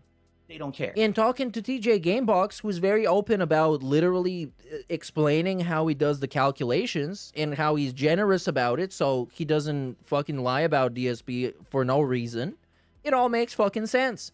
And then on the other side, you have this guy who points the finger and calls everybody a liar, and then 5 years later admits to them being true the whole time. You know, that these detractors, like what? They're only making content for their audience that wants to consume drama. So they know if they say the over-the-top exaggeration, the people will just believe it, and they make money doing it. So, yeah, you know, I fessed up. I have spent money. I do spend money. But, you know, it's nothing like what these people have reported. They're out of their minds with some of the ridiculous things they're saying. They don't even factually make sense how I could be having that many funds to be spending. You did do a stream where you did sort of own up to a lot of the lies that you'd made about the game. I've watched you for a long time, and I've watched those streams where people have said, people have asked you about a username or a name in the game, and you've gaslit an entire room. What do you say to people who... I didn't actually expect to hear gaslighting accusations here, even though it's absolutely true. So long. Knowing that in that moment, as you were carrying the weight of this lie, you were gaslighting a lot of people about about what you're doing with WWE Champions because you Sure. were ashamed to show it. Yeah, all I can say, I've already said it in my own content, but for the purposes of this show, all I can say to the audience is, I'm sorry. It was a huge mistake. I absolutely no. It wasn't a huge mistake. A mistake is a one-off thing. That was a series of very conscious, deliberate choices over the course of 7 years that he made, and he banned people calling him out, and he gaslit everybody who didn't believe him, and he pointed the finger and called them liars, and called them fraudsters, and called them scammers, and in the end, he turned around and was like, you know what? You were all right, by the way. You were all correct. So no, it was not a mistake, and he's not sorry, because if he could get away with it, and not be exposed by June the King, he would have gotten away with it and not ever felt sorry about it and kept doing the same shit. Something that is a shortcoming of mine, with these people on my ass all the time about everything I do. You think at first this is just something that's not a big deal, and then it blows up into something awful. Oh, and the selling the account thing is such bullshit because those websites would have a listing. You would be probably able to go on the Internet Archive on the Wayback Machine and find the listing. You can't just do it. And Phil, the guy who doesn't even trust people on Fiverr to make stuff for him that he's going to pay for, like random anonymous people from the other side of the globe, he's going to trust a totally random guy with the thing he spent hundreds of thousands of dollars on? Yeah, sounds good to me. Sounds totally plausible. That I never intended. Once I told the one lie, it's like, how do you get out of the next one? It steamrolls. And this is the first time in my life where it's been like that bad. You know what I'm saying? Like in life, you tell a few little white lies here or there. My cat, I told everyone I didn't have a pet for a few months, and then I revealed him on stream. That's a little white lie. That's not a big deal. But this was one that. But like, why would you lie about not having a pet though? That's kind of the thing. Like, why would you even lie about that? Because if that's a white lie to you, then how many white lies did you drop throughout the time? And why would you even lie about those things? On and on. And no, look at him. He has a cat. As we all know, cats are super expensive and take a lot of resources to take care of. all I can say is, I'm sorry for it. I'm going to do better. I think I've shown now in the last couple of months, since I've been fessing up to all of this, that I'm trying to do better. I'm human. I'm fallible. Oh, he's a fallible human, guys. I forgot that part. Try to be a better person. And sadly, if there are people who have heard this coming out that, oh, wait, Phil lied about a mobile game for all these years and he gaslit his audience. I'm sorry. And if you have to move on, I will miss you because I love my audience. I have Oh, yeah. I love my audience. Every day. We love hanging out. It's a more personable. Was that a white lie? The chat's going like this and I can't read it. No, I'm talking with people all day. We're having conversations and everything. And I know that there's some people that are hurt that I've been lying to them for years. And it sucks. It's just like, how do you do it? After you've done it for so long, how do you get out of it? You don't get out of it. You fess up and you move on. And if people can't forgive you for it, you live. You just call them idiots and say that they have no sympathy. I'm keen to move on to other things. You just frame yourself as the victim and you claim to have an addiction that is outside of your control, you can't do anything about, and then you cry. And you have internet drama merchants bail you out. That's kind of what happens. I want to mention one more thing about it, and then I want to talk about the recent turnaround in events for yourself and things coming forward and all that good stuff. And we still got a third match to do, Phil, for goodness sake. Honestly, I mean, you haven't shut up about WWE Champions, honestly. People have thrown around the word addiction when it comes to you and WWE Champions. Have you, were you addicted? I was addicted, actually worse, to the previous mobile games I was playing, Supercard and Dokkan Battle. I was actually spending a ton on those games at one point. It becomes this dopamine hit, right? When you want to pull and you want to see if you get the new character. Just want to pull. The new event, and you pull so hard you rip the skin. It actually hasn't been as bad. I spent a lot at first, but basically after I went through this big financial problem that I had, I couldn't do it as much anymore, and I did scale back, and that's kind of where the lie just kept getting worse. I should have just fessed up at that point. But no, you're right. It's an addiction. It's a feeling of like you just want to keep going. I think they call it the sunken cost fallacy, where you spend so much on something that you feel like it's better to just keep going and spending more than just quitting because you think you're eventually going to get there. You're going to get something out of it, right? That's why with my what are you going to get out of WWE Champions? What? Now, I am trying to 100% express that to my audience. This is dangerous. This is not something that you should be doing and spending tons of money on. You know, there was a night the other night. Now, my audience was amazing. I raised a ton of money on this stream. So they said, will you do some polls? Of course. I just raised a ton of money. That kind of goes hand in hand. They were juicing him. Actual juicers. And I got like one good. Let's do a mega poll. I'm addicted, by the way, but you're not. So be careful. You can be just like me, a degenerate addict who lies to people. Guys, let's do a big poll. It's a good idea. I'll tell you right now, because I know where the slippery slope goes. You can't stop, right? You just keep going. And they said, just do one more. I said, here's what we're going to do. We're going to do one more, and that is it. And I'm going to show you guys why you don't do this. I had raised hundreds of dollars on the stream, so, you know, I'm paying for it with the stream. I do the second poll, we get nothing, right? It's all duplicates. I'm like, now you guys see, you have it in definitive video form. Don't do this to yourself.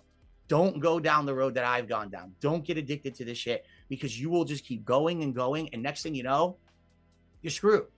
You know, where'd your money go? Where'd your credit go? Because you're stupid.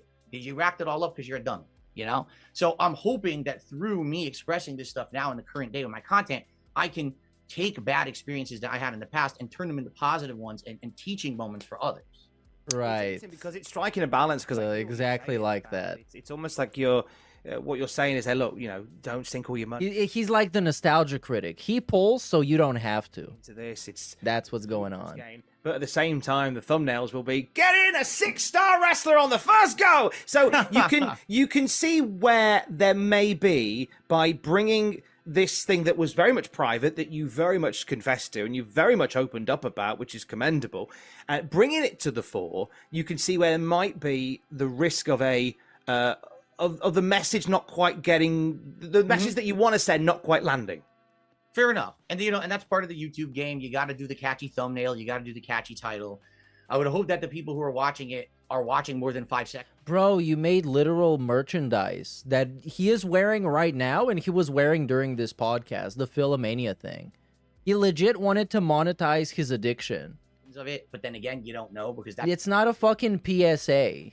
It's actual just let's fucking exploit my own weaknesses and addictions to make some extra money. You see the clickbait? They click. Oh, okay. Oh yeah, the clickbait.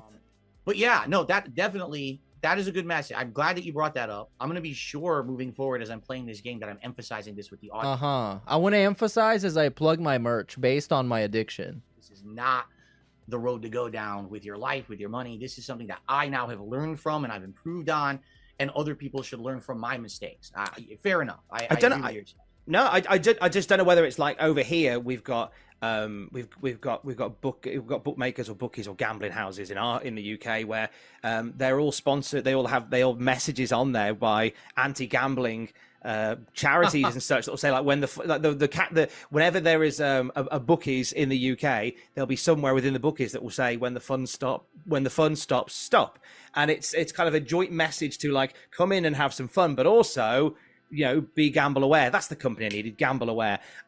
My advice, and it's your world, it's your stream. You've been doing it for 16 years, and I'm just here having a chat with you in my spare room. So whatever, but I'm nobody. But what I'd say is, for all that my opinion's worth, if you are looking to go that way, and I think it's a really commendable way to go that way, have some links, some contacts for people who are maybe struggling, because you will find that there'll be people who also go through a similar thing to you, where there is a casual or a very aggressive addiction to a game like this, and it allows them the opportunity of somewhere where they can go to get support. It's good advice. That's great advice. I will look into that for sure. He's gonna look into that. Let's see if he has some links. Apology for ages through numerous streams and stuff, and recently there has been a real change. There seems to be a resurgence. Actual 31 parts. Let's see the last one. Leaning into a lot more of these things. Is there a gambling aware thing? No, it's literally the same template description. He's gonna look into that, you guys, because he really cares about your well-being. Yep, sounds good to me. And the browser froze, but that's what I get for looking up fucking champion shit. Oh, there we go. Yep, same description, no PSA, no nothing.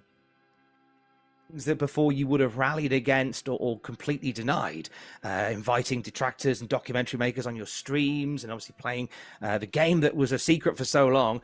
What has caused this change in mentality, and why now? honestly, it's like I'd already mentioned about these guys from Kino Casino giving me a shot. Someone actually treated me with kindness for the first time in like a decade, and just giving me an honest shake to let's have a conversation, let's hang out, let's commentate over some videos. By the way, this translated into normal person language, giving him a fair shake is platforming him and not challenging him at all, so he can signal boost his own hypnosis to people that they can fall for it and become dense. That's pretty much it. Co-react. It's the opposite of fairness. Literally the opposite of fairness. Just listen to everything he has to say and you nod along and you say that he never killed anybody, so he's cool. It let people see me in a positive He's way. not like Ethan Ralph, is he? That stuff I actually want. He's not. I wanted to do interviews. I've wanted to do collabs. I can't do them because when I try to do them, my detractors go out there and harass people. I mean, you know yourself right now. You said I was going to be on the show and they reach out. Oh my God, you're going to have that piece of shit on the show, blah, blah, blah. That's how it is for me. So I don't get the opportunities that other people get because I have this black cloud of people. Because you're literally a fucking liar. Why would you get these opportunities when you take advantage of them to gaslight people and lie to them? Much like he lied in this video, much like he lied to the quartering. He lied to Stuttering Craig for 5 hours fucking straight and then looked him in the face as much as he could through the webcam and said, well, I still gave you an answer. Yeah, isn't that proof enough that he shouldn't be getting these opportunities when he's going to take advantage of them to fucking lie? Just stalking me at every moment. But the Kino Casino guys have been through it too. They've had their own detractors. They've kind of been through their own redemption arcs. And they gave me a shot. And man, I mean, look at the difference now. You got people who come by and like the content. They want to see me. Reach out to people who previously I had issues with. I mean, shit, I had like 2-3 years of a feud with Keemstar. And I just had him on my show. And we had the most civil, most entertaining conversation. People loved it. And that's yeah, Keemstar fell for the pignosis on that. Because he went on the DSP stream hoping to get him on LOLCal Live. And DSP was like, oh, yeah, whatever. And they had the most fucking boring talk anybody has ever had with Keemstar. And then just DSP flexed on him, and that was it. Moving forward, I want to build bridges. I want to have fun. I want to be someone who has the opportunity to go talk with people, hang out, do collabs. That I never. Many bridges built since then, by the way. Video games, don't get me wrong. I want to play them as long as I can. You know, we're both in our 40s, and you start to get, you know, a little slower, hand-eye coordination, you know, you're getting like a little carpal tunnel in my hand. I know I'm not going to be a gamer my whole life. This is the kind of stuff that I want to branch out into doing. And this was like a great opportunity. And all it simply took was an act of kindness towards me, someone giving me a chance to show who I really am. And now this stuff has been turning around in the last couple of months. And, you know, I'm really appreciative of those guys. So what was it within? Oh yeah, good thing that friendship continued and was super positive and fruitful for everybody involved. That bridge is standing sturdily, he's standing tall above the whole world, and everybody goes on that bridge every day to toss a coin off it and make a wish. Was the starter cap for you, or was it just the fact that it was an interview? It was the fact that in the interview, it wasn't a shooting session. It wasn't that me standing there and feeling like I'm in a fire. They didn't challenge me. Okay, so why did you fuck? They just went along with whatever I said and hyped me up. That's the best kind of a fair shake. That's what I love to see on news broadcast channels. I love seeing that on the news. When they have a politician on and the politician just says whatever the fuck they want, and the journalist is like, yep, go check out this guy's fucking campaign. He's awesome. What's bad about you here? What's this here? Like, you and I right now, we're having a completely civil conversation, and it's really good, right? This has been a great interview.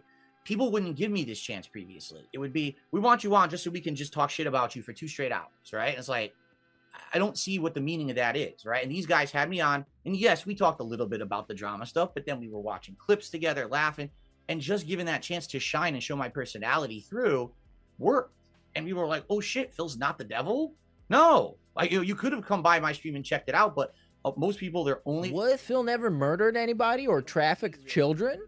He's based and cool. Entertainment value. I love him now. Everything the detractors have said for 10 years. He's only a shameless liar. Them giving me that shot in that appearance. But that's okay. That led into us doing the co-op commentary. That led into us playing the game together.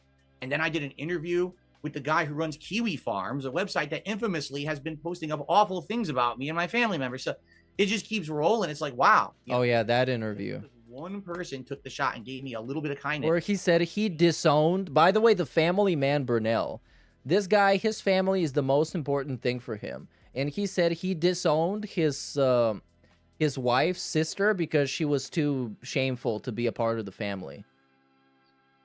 Do you feel that change? They took her behind the shed.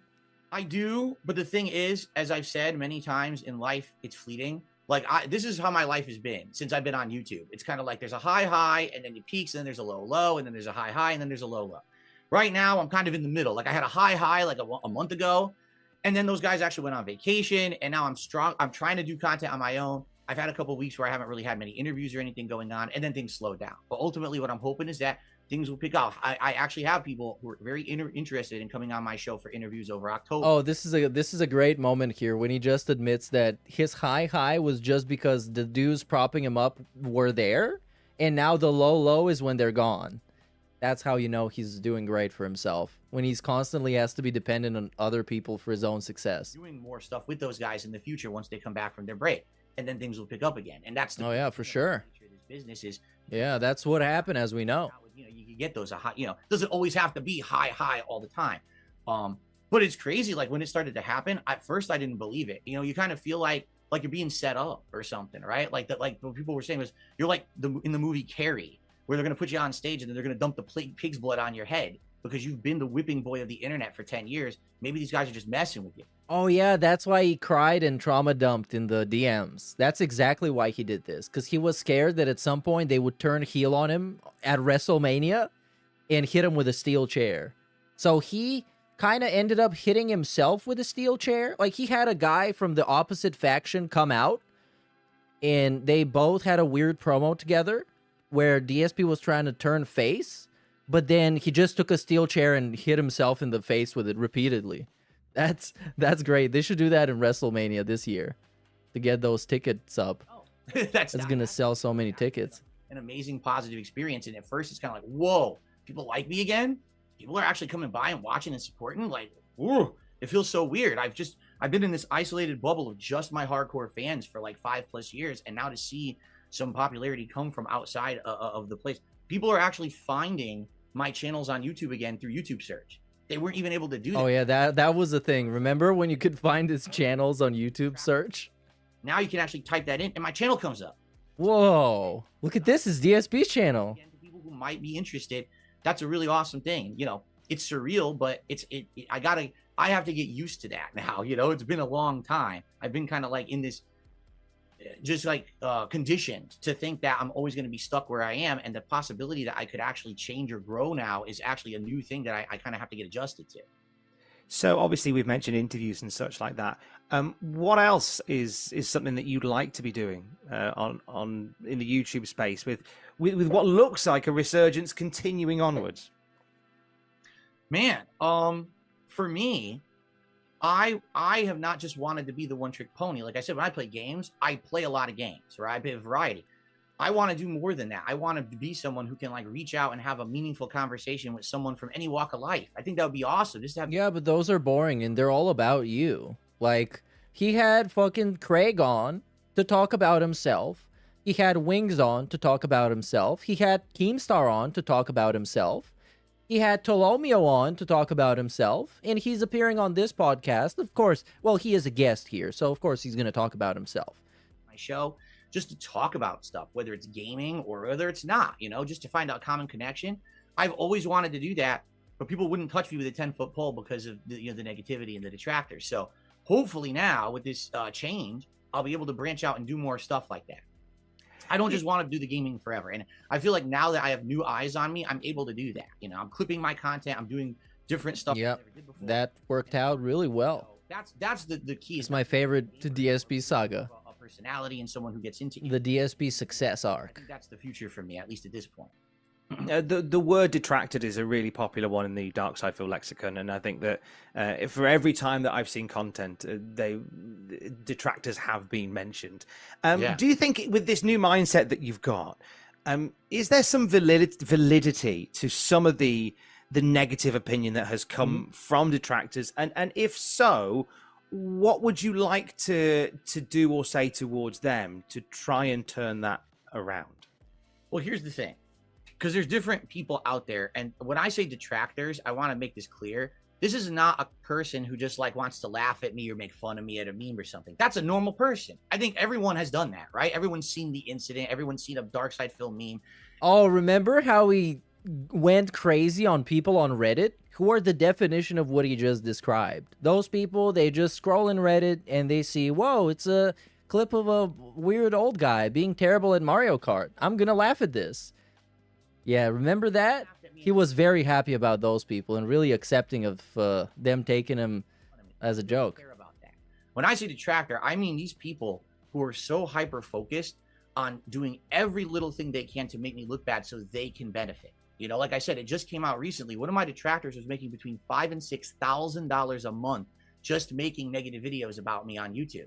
That's insane. This guy's making a full-time living. But that's exactly what Kino Casino were doing, and he fucking loved it. He actually fucking loved it. He hoped that they would make even more. Even making fun of him. Because he could benefit off of it. And that's just... Literally, he's talking about Kino Casino right now. The full-time detractors. Yeah, that's their job. But Phil doesn't mind it. It's all cool. When you look at his content, it's all bullshit. It's like he literally... Oh, it's bullshit. I freaking incited violence against the CEO of a company. I literally never did that. In the clip, I didn't even do it. But he titled it that way. So everyone goes clickbait, and the guy makes a ton of money on the video. So... Also, earlier in this video, Phil said that that's how YouTube works, and you just gotta do clickbait for people to click on the video, but he forgot that he said that, I figure. Those are detractors, all right? And the truth is, I don't think those people are ever... Oh, how could he forget? Now they've realized that DSP is the gravy train for them. But the difference now is to be able to have the opportunity to have a voice to speak out against it. I've actually gone up against some of these guys in my content and said, here's exactly how they're lying. This shirt, they tried to say that I stole this logo from someone. Wait, when did he do that? I actually went to a website and just ripped it. No, I have the evidence that someone designed it for me. I paid for the rights for it, and I'm going to use it on merch. But they lie. They'll literally make shit up to try to get clickbait. And that's the kind of stuff now, because I have a voice, I can fight. Before, I would just say it and no one would pay attention, but now people actually pay attention. And I think that's going to be the difference moving forward. But I'm okay with people making fun of me and laughing at myself. That's part of the fun of everything. And I don't think those people are detractors at all. I think people spin it that way. Say, oh, Phil just thinks everyone who hates him is a detractor. No, no, no, no. It's these crazy obsessive people who are literally trying to make a living on my back, lying about me. Those are the detractors that I don't think will go away, but at least now I have the ability to clap back. I think that's been a big change. Oh yeah, he's been clapping back so hard. You've approached things lately is you have laughed at yourself a lot more than I ever remember you doing, because I think a big part of building that negative was the fact that you didn't, and you took yourself very staunchly and very seriously, and it was right. And that probably feeds into that. And what I have seen is somebody who is more often than not, as you say, clapping back and laughing back at yourself and at others as well. And I think that's a big part of it. We're going to do a big plug for what you're doing before we get to the end. But Phil, we haven't done your third match yet. Oh yeah, this is getting terribly skipped. Right? Yeah, no, right? It's appeared in the video games that you can play in Armageddon, Hell in a Cell, and it's been the case for ages now. But they've never actually done another one for some reason. Right. Livid, quite frankly, livid. It was a different time. Well, it was a different time, and this has been a time, Phil. And I want to just thank you very much for being so open. Oh, you're welcome. He was super open. We talked a lot about wrestling, but there was also yeah, this guy was cool. This guy probably has a cool wrestling thing, I guess. It's Cultaholic. Here's the massive plug. So that was it. I think I'm going to watch a little bit about the Cultaholic thing, hear the decompression. But DSP's thoughts is that was super positive, and they gave him a fair shake, and that he was awesome. So, yeah, that's what happened. Apparently. Let's do some shout-outs now and wrap this up soon. Streaming in 2014 was like Jordan switching to baseball, only Jordan was actually decent at baseball, and he had the self-respect to quit after 2 years. But the switch to streaming was so funny to me because he wanted to be streaming by definition, like without actually having to be a live streamer. He wanted to just have a live stream exist, but treat it as an on-demand video so he could double dip and be super fucking cool. That's what was my favorite part about it. Big up Siwamoto. And big ups to Solon the Lich. Asian detractors, the yellow cloud or the sweet and sour cloud? No, it's an all-encompassing group. The Black Cloud is the whole faction of detractors is the Black Cloud. It's not a racially based faction. It's not like Kaientai or what was another one? The one, the Harlem Heat. But no, it's like everybody is welcome as long as you hit him with a steel chair. Good morning, European style boyfriend. Just a hello and young out. Yeah, big ups. Some candies. Check. Yeah, let's get some candies. Big ups Millie away for 34 months. And shout out to Anonymous for the $1. Who says this? Wasn't Kino drugging Phil at Hogan's bar a LARP by his detractors? He even laughed about how it would never ever happen. Now after he snaked them, suddenly it becomes fact that they wanted to drug him and do stuff. Yeah, and it became like a weird gay thing. It's so fucking crazy. Like the amount of spinning and twisting and narrative shifting he did, it's crazy. It's like a show that knows is fucking desperate as hell and has no idea where to take the script. And then is like, okay, we're gonna have something supernatural happen. We have ghosts now. And big ups Anonymous for the 5 with this message. Praising Kino for showing him Christ-like kindness when he was a broken pariah, while always planning to thank them by slitting their throats and robbing them, like a unicorn gypsy. But hold on, that was like in character. He just turned heel on them, therefore making the whole thing a part of the plan. It was like when John Cena turned heel. Remember that? When he looked at The Rock and was like, yep. Shiesty of lolcows. The Pooh Shiesty of lolcows, because he robbed them. Yeah, so Pooh Shiesty is a rapper that wanted to get out of the contract that he had signed to Gucci Mane's record label. So he and his dad robbed Gucci Mane, but also recorded themselves committing all the crimes, and then were instantly busted, I think, which is the funniest fucking shit that would happen. Rappers are some of the greatest entertainers of all time in many, many ways. Big ups Max Powers for this. So, let's get the recap of what Phil's going to say about this. And, you know, we got this information about the delay. I don't really think there was that much that came out of the state of play that was that good.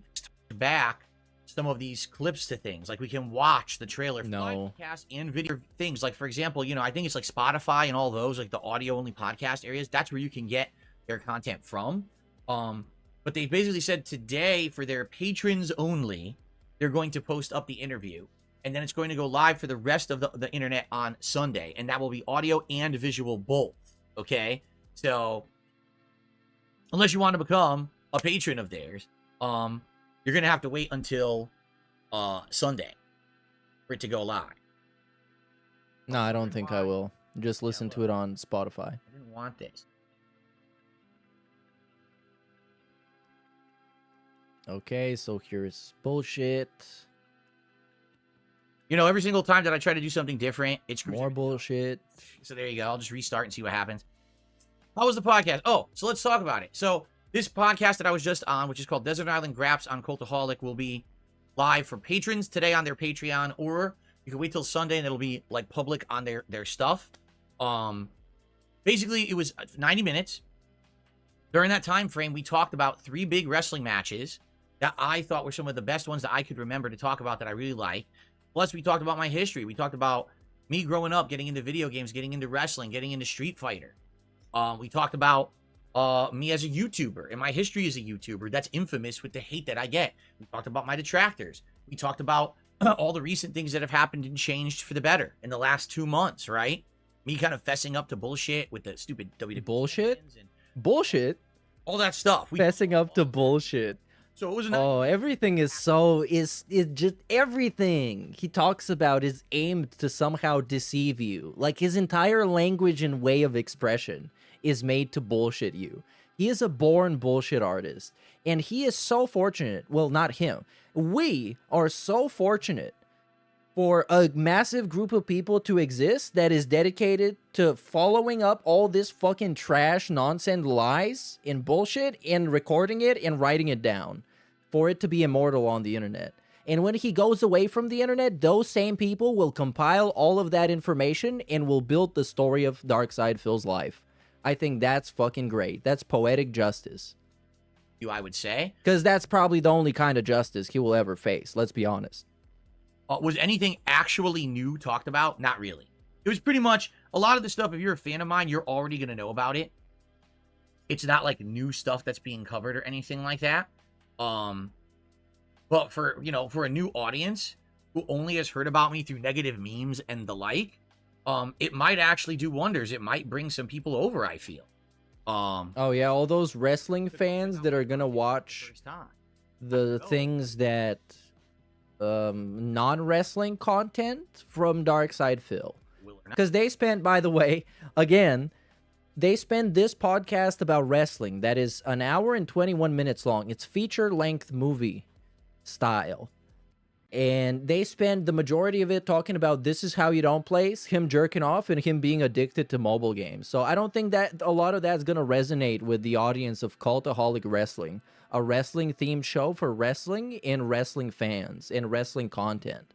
Wrestling. You know, but it might. So that's cool. But it might. To see if it actually brings people over or not to check out new stuff. We'll find out shortly as the show goes live. If not, then it's no big deal. It wasn't really a big waste of time or anything like that. I don't feel like that. I actually had a really good time on the show. The host, Tom, was a really nice guy. He asked some questions about WWE champions and other shit, but again, it's all stuff I've already talked about elsewhere. It's not like, oh, I was so blessed. Well, if you didn't, you would just lie. You could just lie, like you did to Craig for 5 hours. Excited and shocked and shit. And the answers are already available.